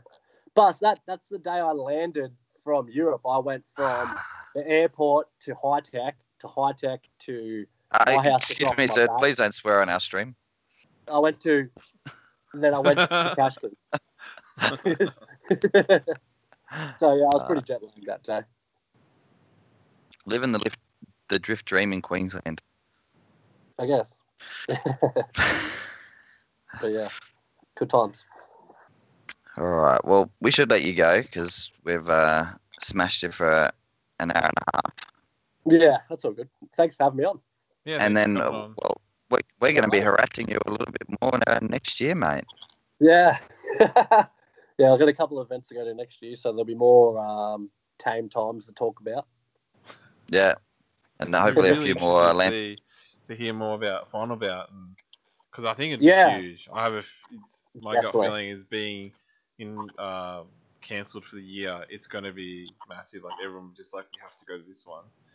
And yeah, exactly. Plus, who wouldn't want to be invited over with Hurt and Brandon to hang out for 2 weeks? Like, it's going to be an epic time. Plus, they can drink beers. They are like the easiest people to talk into to drinking. So. But yeah, all good. Thanks for having me, boys. Appreciate it. Cool. No worries. Thank you. See you, boys. Bye. See you, dude. All right.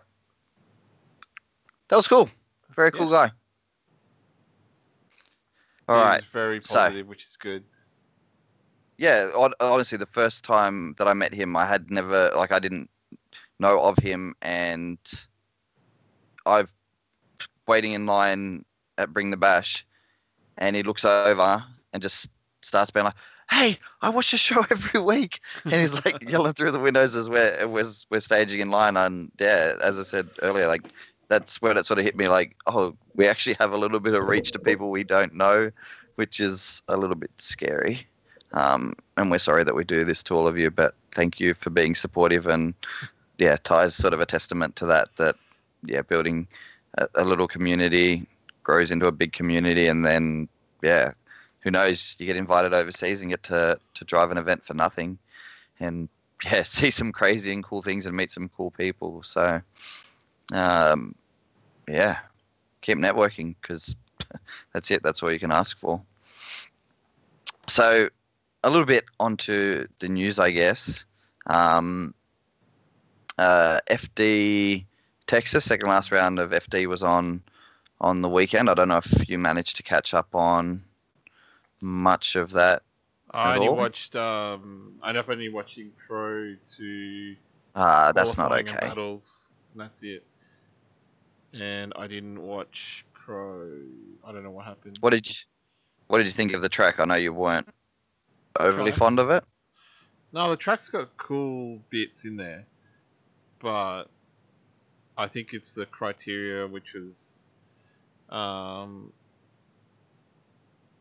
thought, like where they have the visual markers and things, I thought they were good points, but then some of the results, I thought I questioned, kind of thing. Yeah, and this is Pro 2 results you're talking about, because you haven't watched much, like you haven't watched Pro. No, I haven't watched Pro at all.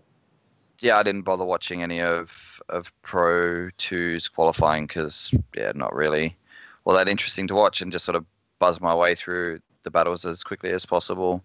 And, yeah, I thought none of the calls were against what I thought they would have been for Pro 2, but you sort of see the skill difference between the dudes who have it dialed, which is sort of your top 2 or 3 guys, and then everybody else.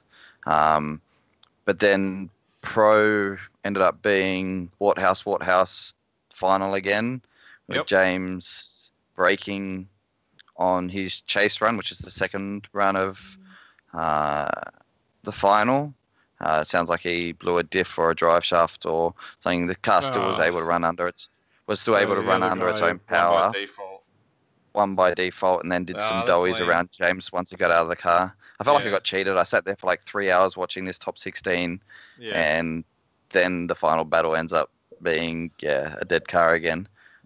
Which seems to be the story of the year for those guys. I would imagine that if they can get the program happening again next year, that it'll be there'll be cars being sort of fully rebuilt and sort of redone for next year, because James's car last year I think did a few more laps than Peter's did because he was making more finals and stuff like that, and James's car this year seems to have had breakage after breakage.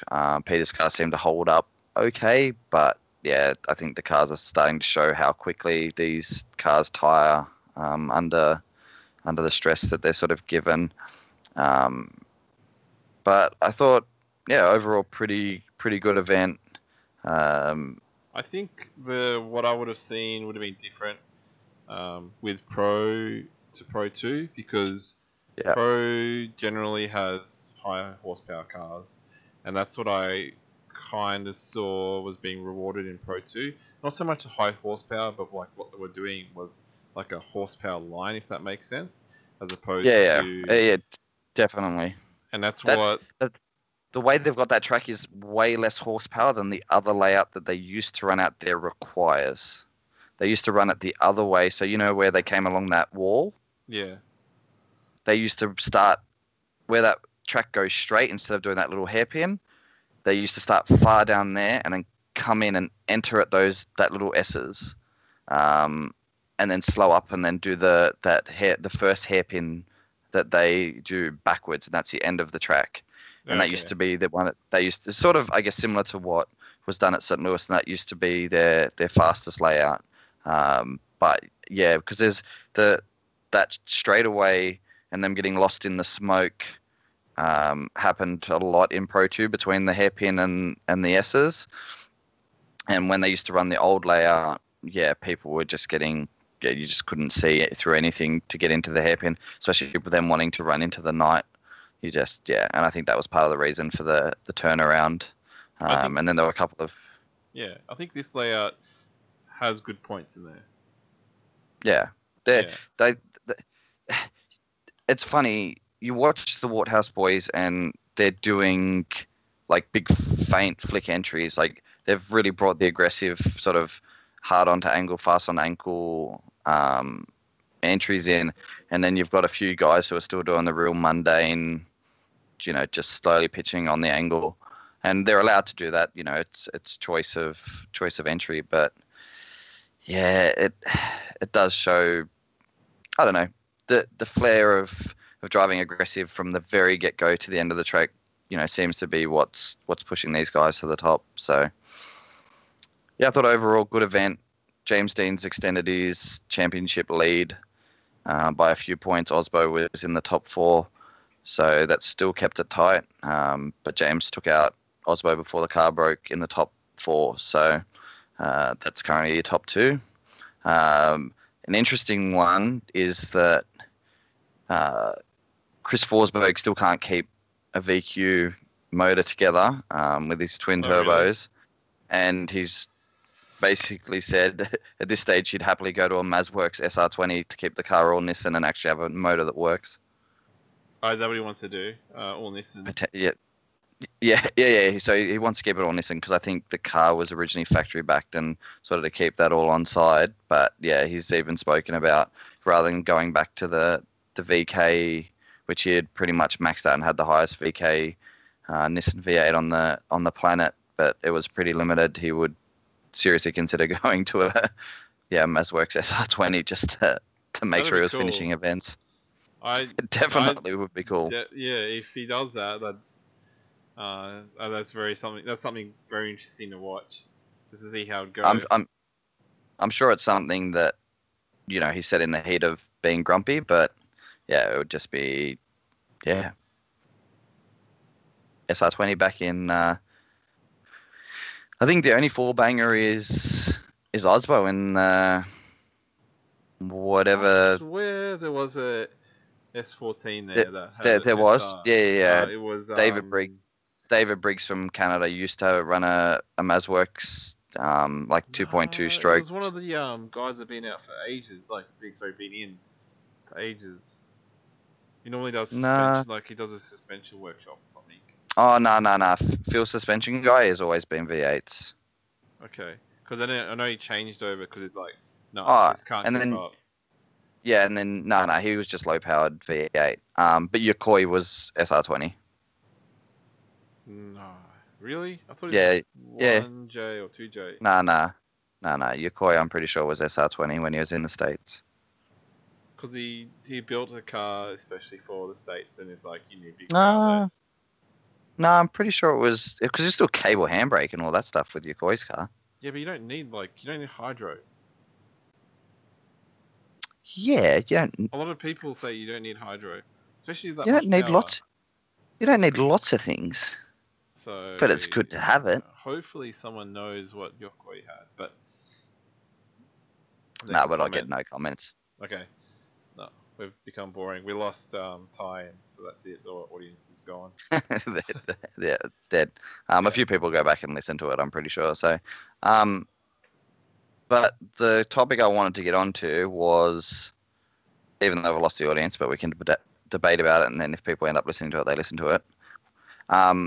Was so International Drift Cup is back on.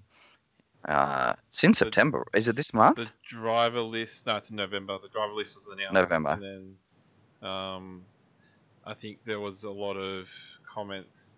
Well, the driver list for anybody who hasn't looked is 2 or 3 Russians, 2 or 3 Japanese guys, and then a whole bunch of sort of Southeast Asians.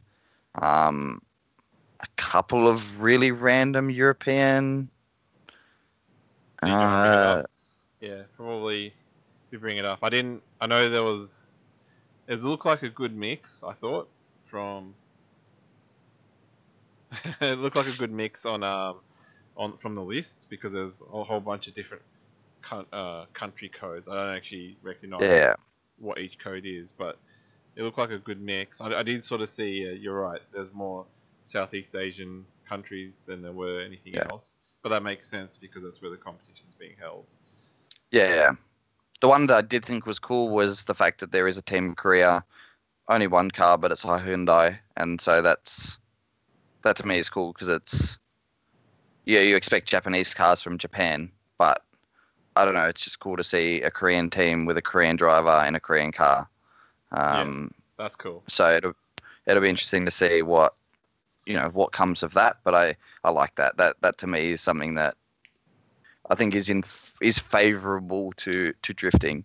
Something like that happening. So hopefully that's factory backed even maybe. So let's hope that can only be good for the sport. But so one of the guys who's an FD judge who has been trying to work. Well, I think there's basically a panel of guys who've been brought in from different governing bodies and different series to help sort of build the rules and regulations with the FIA for the sort of event. EG's not a huge fan. I'm not a huge fan of him and his comment. His post I thought was unnecessary. If you want to talk about people being negative and stuff like that, I thought that was like really, really, really negative. Yeah, so basically last year when the FIA announced the Drift Cup, they put out it to tender to different drift organisations, and as far as I'm aware, it was pretty much only FD and D1 who put in for it, and then eventually I think FD pulled out of it, saying with the logistics and the time that they were given to try and make it all happen, that they just weren't interested at that stage. But they still had Ryan Lontaine as on the committee with the FIA guys, and last minute it was decided to run under the DOS system, and then a few people ended up not so happy about how all that played out, I guess, at last year's one, and that's basically sorry, I'm turning off my TV. Off speculation of what's been said on social media. I think after last year's FIA was like, oh, we'd like to go a little bit more traditional. So they're trying to do a little bit more with judging compared to just running all the DOS system. But Ryan's basically come out and said, if anything changes last minute, it's not my fault. And if the event sucks, well, basically in turn said, if the event sucks, that don't blame me. It's not my fault, which is kind of shit, because if you're involved with an event, and you're being paid to work at that event, then I don't think you should say that sort of thing. Like, you should support it, not what's the other word where you don't support it, where you put it down. But I guess my thing is with it is that his position and the whole organization currently around the Intercontinental Drift Cup it's very political at this stage. Like it would be like running a Parliament House or something like that, where you've got all these people with different interests and different views on, yes, it's the same sport, so similar to a country, everybody in their mind has the best interest of the country or the sport at heart, but have different ways of thinking that, they can get that across the line, and they have their own, I guess, vested interest in some way, shape or form as to how that should go. So I guess if it was, I understand what you're saying, but it's hard because it is that if he doesn't little like bit more it, political. he should just it's leave not just a job or not get involved. It is 100% a job. It's 100% a job. No. So, but so is politics. And if you don't like politics, you don't just get out of it. You try and make change. Yeah, you try and make changes, but you don't sort of get involved with that. Yes, you do. That's all. Yeah. But a party will have. So with politics, you join a party that has the same views as you. That's why they have a Labour Party in Australia. That's why they have a Liberal Party, because you share the similar sort of views, not the same. And then you try and you share that view, but you also have your own sort of additional goals and things, but generally similar. Whereas in this case, he's come in and his ideas of drifting is completely separate to whatever's in place at the moment. So he's not really part of that group. Yeah, but again, it's like everybody who's in there is basically representing a party on their own, unless there are a couple of people from the same organization I don't in even the same. know who's involved in it except for the D1 people. I think there was people from. I think Robbie Nishida was involved last year, and he's FD, but Japanese background, but now is more heavily involved with the background stuff with FD. But yeah, I think there's a few guys from the FIA and then a few European guys involved. So everybody's going to have a slightly different view. And it's the fact that Formula Drift now looks like it's established a pretty good relationship with Drift Masters European Championship and IDC, BDC being the same organization. So... yeah, I don't know. It's seeming like worldwide it's becoming more and more two-sided. It was already two-sided, but it was sort of local to two sides where, D1 had Japan, FD had the US. They had their views on how things would go. D1 tried to expand a while ago. It didn't sort of work out. Organization changed hands, and now they've expanded down across into China, and that seems fairly stable now. It wasn't stable to begin with, but it's fair. Everywhere. It just doesn't work. Yeah. It's only China's only been the only successful one so far. But they're also, for whatever reason, and it's potentially political, that now D1 actually has a really good relationship with Russian Drift Series, because they just had a competition over the weekend that was Russian Drift Series versus D1. I'm pretty sure running under the DOS system in Russia, and I think previously in the region enough about a Russian Drift Series. And there was a couple of the Russian dudes, and that's why they did okay at the Intercontinental last year, was because a few of the Russians were driving down in D1. And I think that's potentially where that relationship between the two series had started. And I would imagine for the Russian guys, it was like you want to go and drive at the pinnacle of the sport. So you go to where it originated, and that's D1. So those guys seem to have the relationship, even though I'm pretty sure Ryan Lontaine has gone over and judged RDC early in the year, and their system is very much the FD system of judging. Which series? The Russian Drift Series is very much the Formula Drift style. Yeah, it's very much the Formula Drift style of judging. So yeah, it's just funny that the relation. No, not at all. But then for this event on the weekend, it was RDS versus D1. They used the DOS system.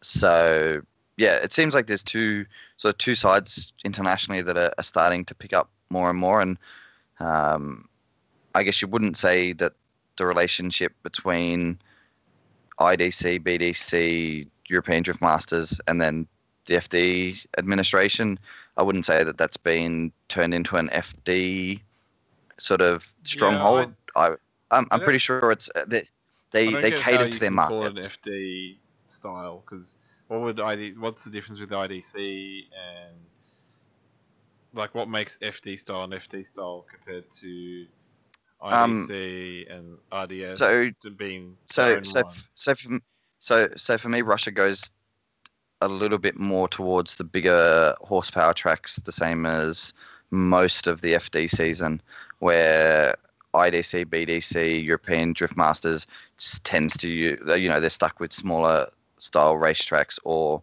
go-kart tracks, and that's sort of where they've found that they're, I guess, more arena style, smaller venues, is what they've got available, and that's what works for them. And then they tend to run longer tracks because, they're not chewing through the tires as fast, because they're not carrying as high a wheel speed as they are on, the top gear tracks like they're running at a lot of places. About the French series, the Polish or German series? Like they're on high speed tracks as well. How do you actually say it's an FD style? Like doesn't. But those guys aren't tied up with they're their own standalone series in comparison to what IDC, BDC, and European Drift Masters are doing. That's They're right. not. So they're not under how, the same how establishment, does, but that's what I mean. how do you say it's an FD style in Russia when it's just the Russian style? No, just the style of track and stuff that they were using, and sort of that style of driving for me originated. It originated in Japan when they were using Autopolis and all that sort of stuff. But then it's sort of they started to scale it back and started to use the DOS system and started doing some things to appease the DOS system. And then the Americans have gone and just started using a lot of high horsepower tracks. And then the Russians started, I'm pretty sure, on more go-kart orientated tracks and stuff like that. And now they're on. Wouldn't the FD style be D1 style then?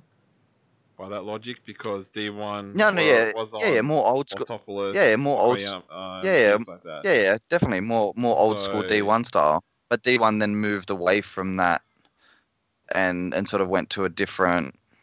Okay. And also a lot of the series, and I would imagine you would back me up on this one, that in the early days of drifting, it was basically the lead car's job to do as much as possible to mess up the chase car. Where now, there is a huge emphasis on your lead runs, and that's sort of the direction that FD finally started to take in the last couple of seasons, and got rid of all their nitty gritty stupid stuff that would cause a zero and make it so that somebody's made a small mistake twice and then all of a sudden the run's not worth anything. Where D1 for me still under DOS is still just that little bit too. You're still busy trying to predict what the lead car is going to do. Yeah, under the DOS system, that it's supposed to be free flowing and on throttle and on angle for as smooth as possible. But when the person's going to enter, and how far they're going to push wide, or if they decide to push wide or cut in narrow, you've got no idea whether or not they're actually going to try and do anything. Where FD, that they're supposed to be going out to a certain point. If they don't go out to that point, it's their fault, not yours as a chase car. So yes, so that's what. Yeah, so you would have a better idea of what the lead car would do, but the idea with D1 was, with the DOS system, is it's fair, and with the criteria they've set, they can only do the one sort of style is the idea. And that's it. Yeah. The criteria forces I get that. the line rather than you being set the line. The criteria doesn't force the line, though. I think you could find new lines. The perfect line. You can find better ways of attacking a course. Yeah, but at then it'll change the line. Yeah, on entry at 200k an hour, I don't feel like having to predict what some dipshit's going to do in front of me and risk, a couple of $200,000 cars because. Yeah, well, I can kind of say the same thing about FD, because all they do is they yank the handbrake, so they can do that wherever they want. So if they come in and they do something, there's no weight shift or anything. It's just a big handbrake call. If you watch top 16 of Pro, it's not like that anymore. I watched FD too, and that's what was being rewarded. And it's a feeder class for it. And they still think it's the premiere of the world's drifting. Nah, I don't think they try and build up Pro 2 to be that. Yeah, they do. Yeah, you listen to. Where do you see these things? Where you either listen to some of the things that they had on Maximum Driftcast, and then they'll say they need to increase it because there's so much. And this is actually the people in the organization. So this is the judges, the technical guy, whatever his name is, and things like that. Increase what? They need to increase more categories, because the drivers, the feeder class is now become like its own sort of standout class, and they they need to have an FD Pro 3, whatever it's called. Yeah, but that's more saying that there's still a skill level gap there, that those guys aren't ready to move up, so they still need to be in Pro 2. But then there are dudes getting into Pro 2 that aren't good enough for Pro 2. So that's more telling you that there's still a lot of dudes that want to compete that aren't that good. No, there's all those other feeder classes as well before that. So that honestly, their grassroots stuff, like grassroots competitions in the States, they don't really prepare you all that well for very much. Like the same as here. Like, what did we have for DCA? We had, I think, maybe 6 guys who did all 3 rounds, and then even high tech in pro, you've got maybe 5 or 6 cars that actually make it to all the rounds, or not. I would say probably not even this year. And I know of guys who potentially won't even finish out the season now because they don't have. Yeah, but there's now damage to cars and they can't finish it. Our population is like 10% of America's. Like yeah, you say 10% of it, but also they've already got a deep car culture that's totally different to what the basis of drifting is, which is turning 2 directions and not around an oval, and also not in a straight line. So, the car culture is very different. So, for a small population here, we had, I'm going to say had a very strong motorsport connection. Now I don't feel like we do as much, but we have a pretty strong motorsport connection considering the small population originally. But it's died off a little bit now, considering all the manufacturers closing and sort of everything anti-hoon and all that crap. But yeah, I don't know. It's moving forward over the next few years is going to be just very interesting from the series. I think FD is going to keep going from strength to strength. If the promoters who run D1 see that it's still making money, they'll keep running it. I'm pretty sure FD will keep going because they're making money. They're 100%. Yeah, that's their jobs. There's a few guys in there, and that's their job. It, and that's what it is. But the issue is, for me, is when people actually go drifting, they're not rewarded properly for it.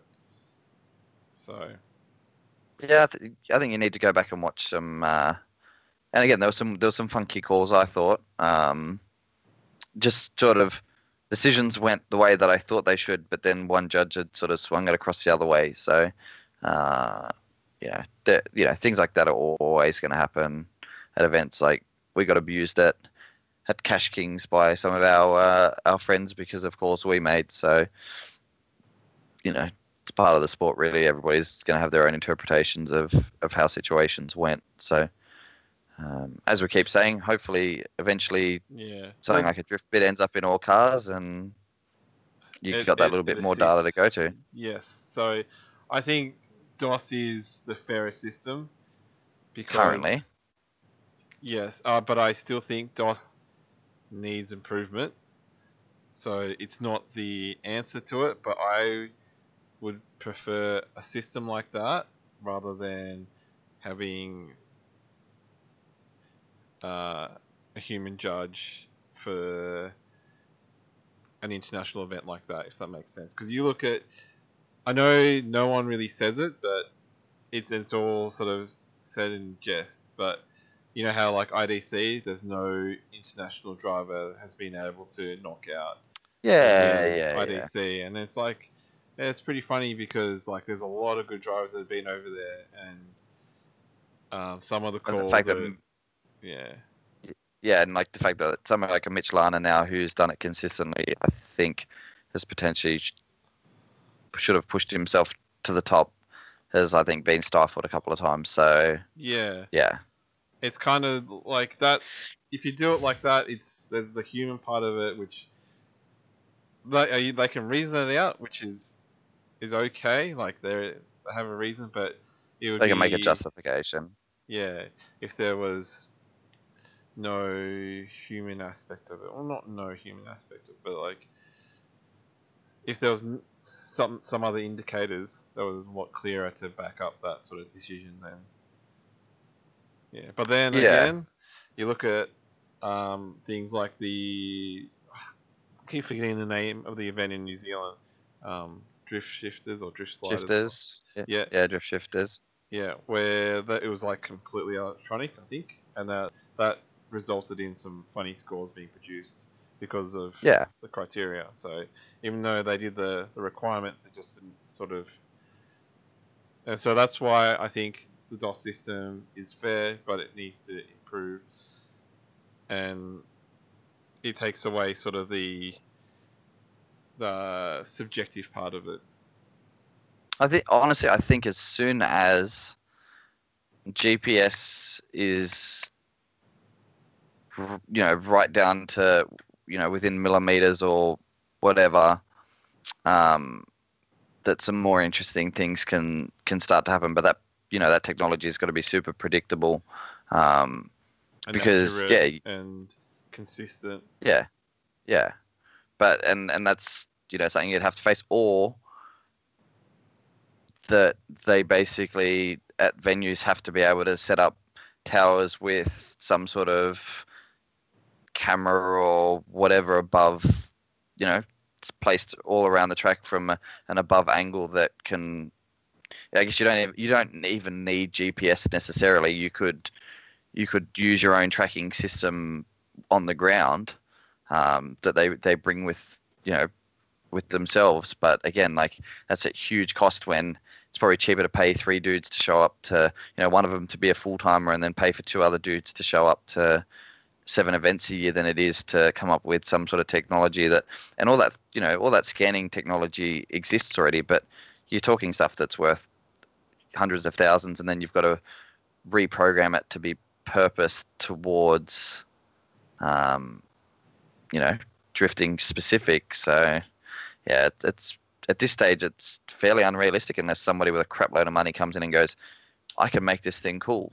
So somebody just needs to get Elon Musk high as hell again on a podcast and convince him to do it, because he's going to the moon with some rich Chinese dude or some shit. Is he? Yeah. Okay. No, I haven't seen any of that. So that's what I think about. And then the post that Ryan put up, it was more like, if you're not interested in it, just give the job to someone else that is interested. Yeah, I think that'll happen next year, depending on where the tender goes. Because I'm pretty sure it was a 2-year tender, and we'll see where it lands after this year. So I think it'll actually end up with FD. I have a feeling, because they've got the bigger crowd and the bigger backing, but you still look at... But that's what you would have thought to begin with, but I'm still not convinced FD will want it. What I think is... Because is that one-off show really worth like... Maybe. Yeah, like bragging rights. Maybe they might just sort of say, yeah, we did it. Like, we were able to do it. But it depends if they... But listening to Maximum Driftcast stuff, they don't have an unlimited budget. It's not like they're pissing money out of their butts.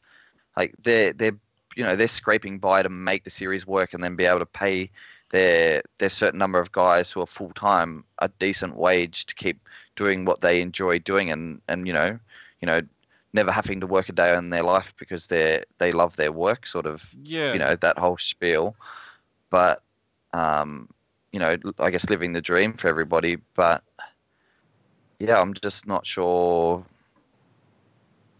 if they'd be making it profitable enough to be like, yeah, we can afford to run a risk of losing money on.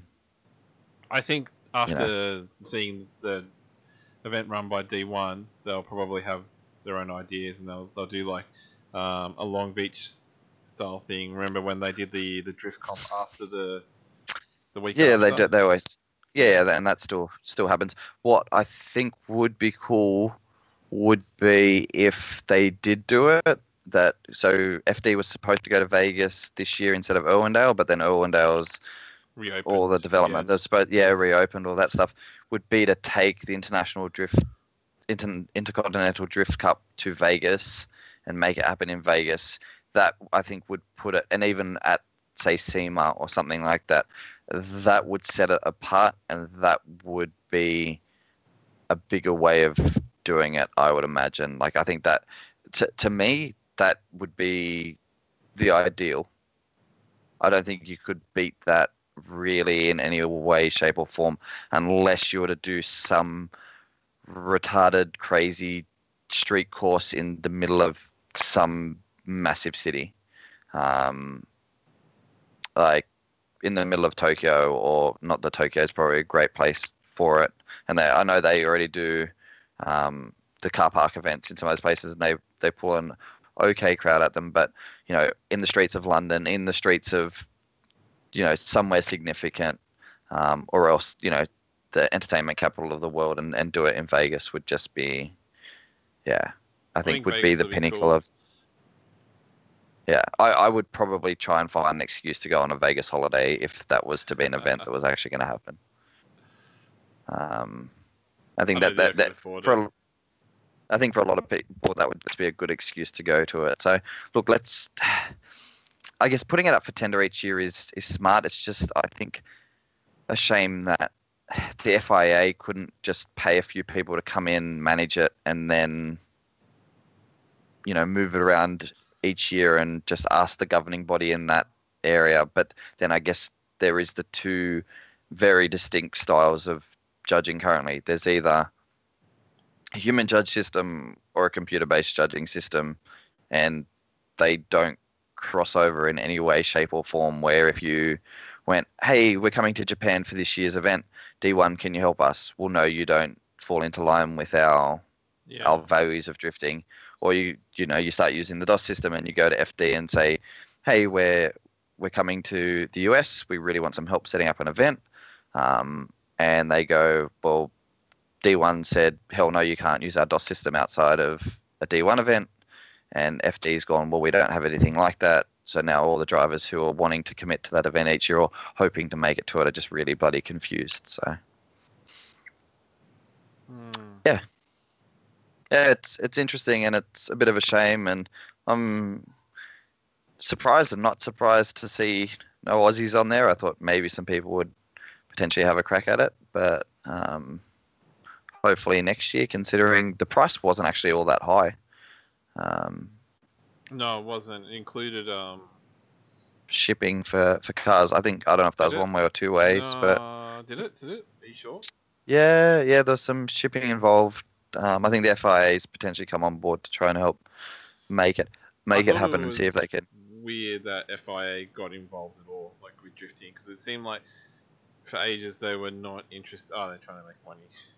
Okay. It's a business, mate. Yeah. It's a business, mate.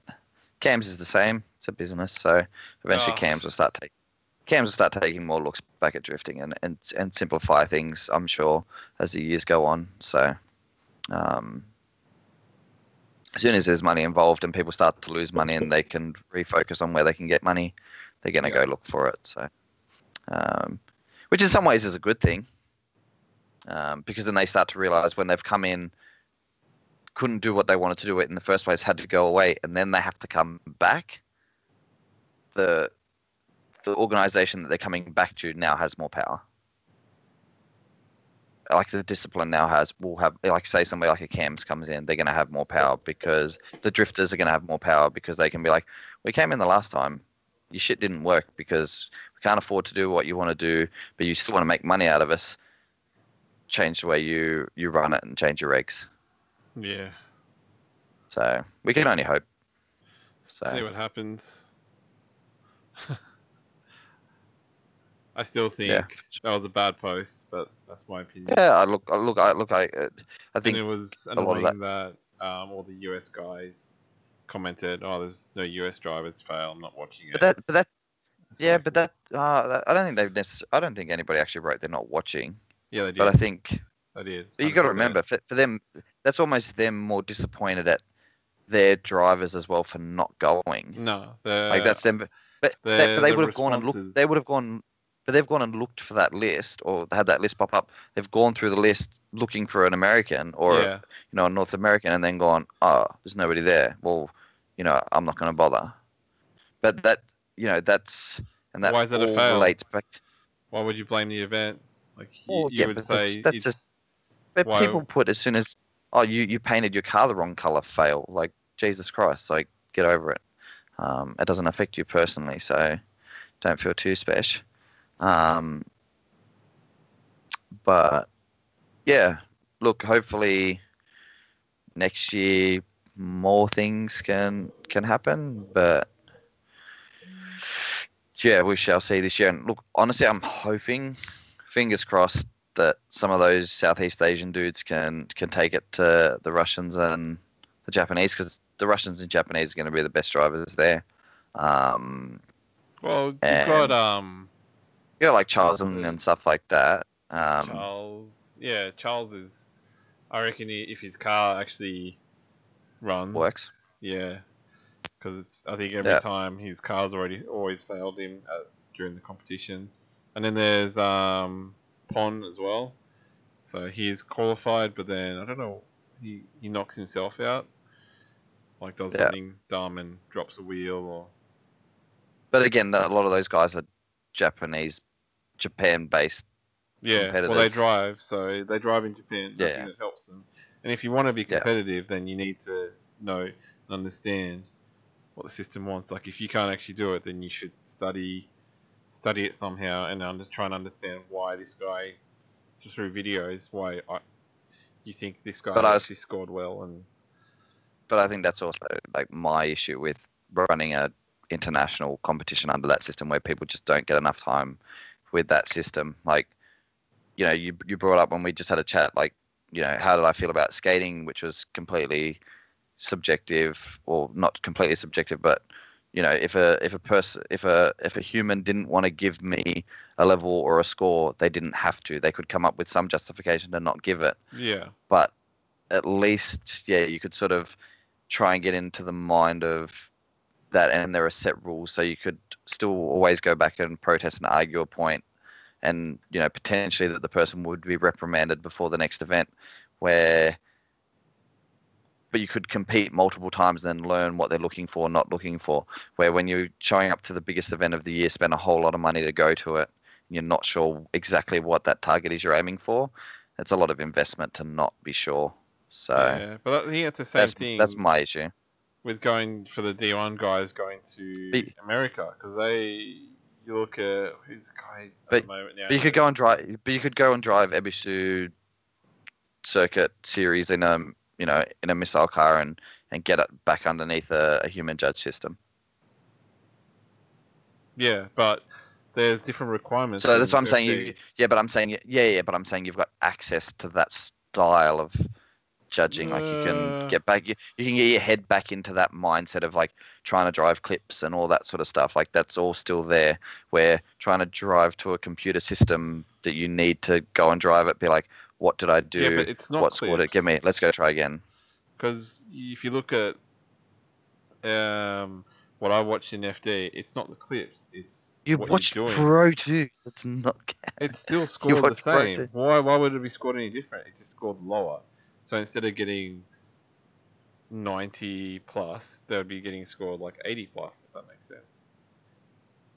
Yeah, I don't know. Go back and watch some of the other one, and then. Okay.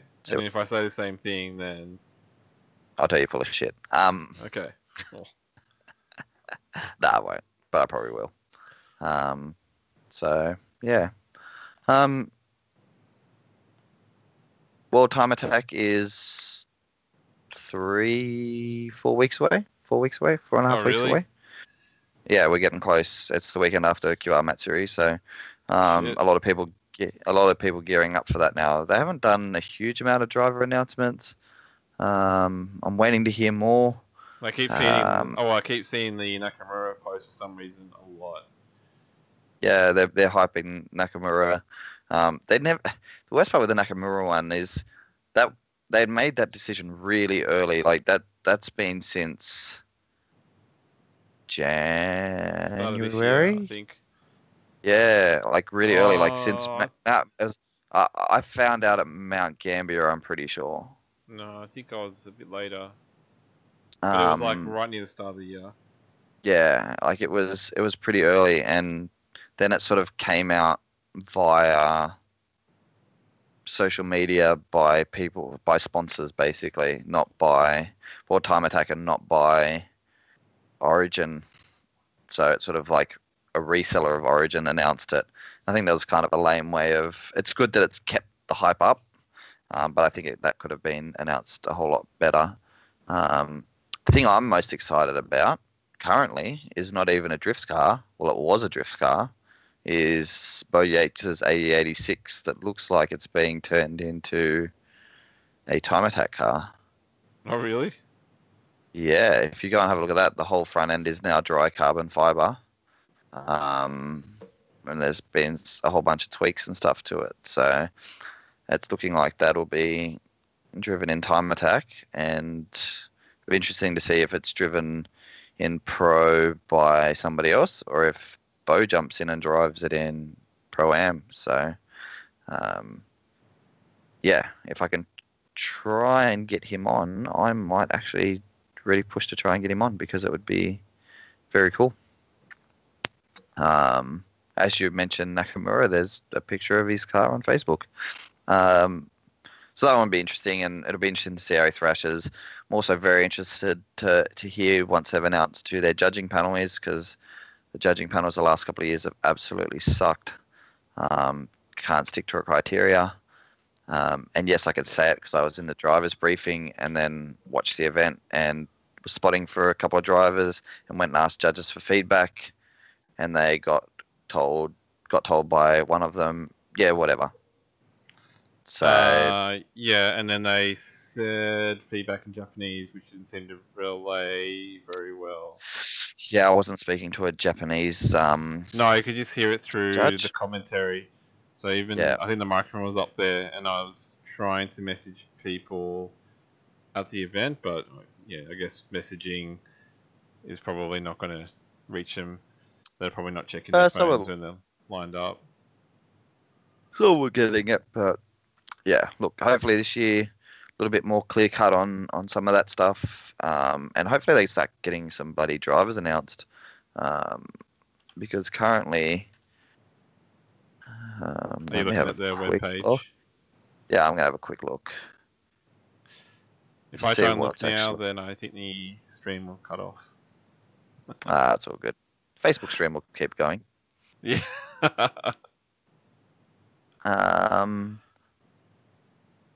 So at this stage, yeah, it's Taniguchi in the HKS GT86, Fangadan in the Ford Mustang, in that Chase carbon Brown. one. In which one? The carbon one. Carbon what? The 86. Nah, I think it's a different car.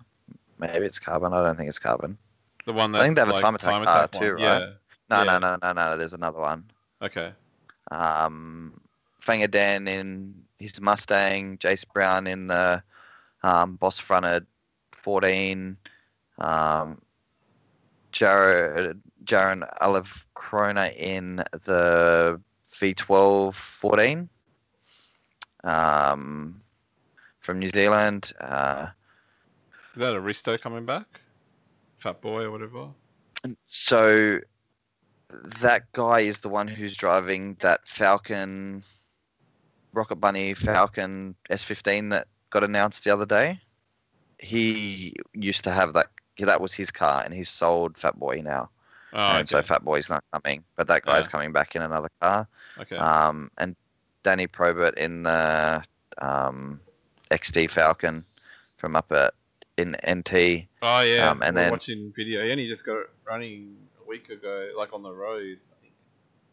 Yeah, it looks cool. I'm not. A video. I'm not sure what it's.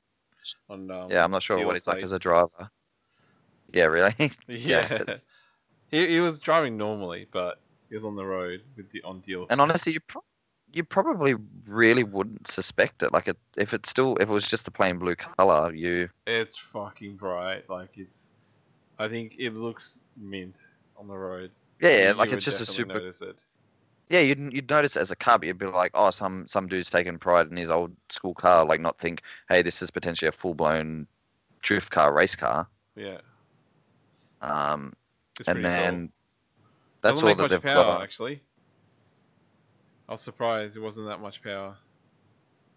Yeah, I thought it'd be like I don't even know what 1,000 motor is. horsepower. Oh, it's a Barra. Yeah. Yeah, it's a Barra, but it's not like 1,000 horsepower. I think it's only like 600 or something horsepower. Horsepower? Yeah. That's all you really do need. And then yeah, Fink's got a couple of cars coming with guests from the other side of the world, and Fink's driving the McManaway car. I think that's pretty out there now.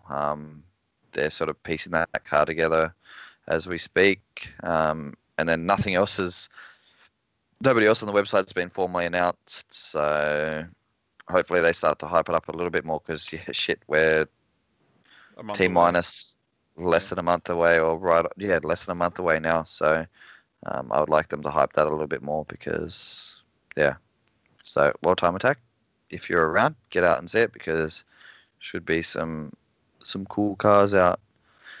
I think that sort of wraps us for tonight. We're down on numbers now, but I'm sure people go back and watch it. And yeah, let us know if the stream on Facebook went well. I think YouTube would have been good as normal because that was EG taking care of that stream. I was taking care of the Facebook stream, and we'll keep trying to do this sort of thing. And then if we can try and get it to restream, I can probably take over a bunch of it and sort of, now that I'm learning to do the IT, help the Age Meister out and stop eating his internet. And yeah, we haven't decided or contacted somebody for next week, but I'm sure we'll have a discussion and try and work that out. And yeah, a few big events sort of rolling through. Oh, honourable mention to our boy Mitch Jeffrey on rocking up to Vic Drift and coming fourth. He probably would have done a little bit better if he didn't drop his tyres down to 14 psi and blow them off on the ripple strip going into the M's at Vic Drift. But yeah, it was good to see him back on it, and dude's super consistent. So we're in a small group chat with him, and we're sort of, a couple of us were sitting watching the event and sort of spotting for him from back at home. And yeah, he did really well. Good to see him back out there. So super consistent, and yeah, well done, Mitch. And yeah, we will try and work out what we're going to do for next week, and we'll try and keep this double stream thing going. Try and grab a few more people's attention. Anything else, boss? Greg. I know I'm the lion. At the end of, I don't know which movie company it is that does the. Golden Mire or something like that. Yeah, I don't know. Yeah. The one kind of that telling me to do killed something the funny. Cameraman. Oh. Yeah. So. Learn something new every day. Do something. All right. Okay. Is that it? Satisfied? Yeah, that's it. EG's going to go and watch some. He's going to go and watch some FD, and so he can tell me that it's still shit. All right.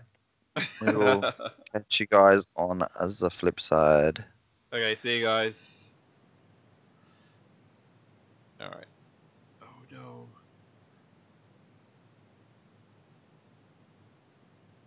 Let me stop this stream. Hang on.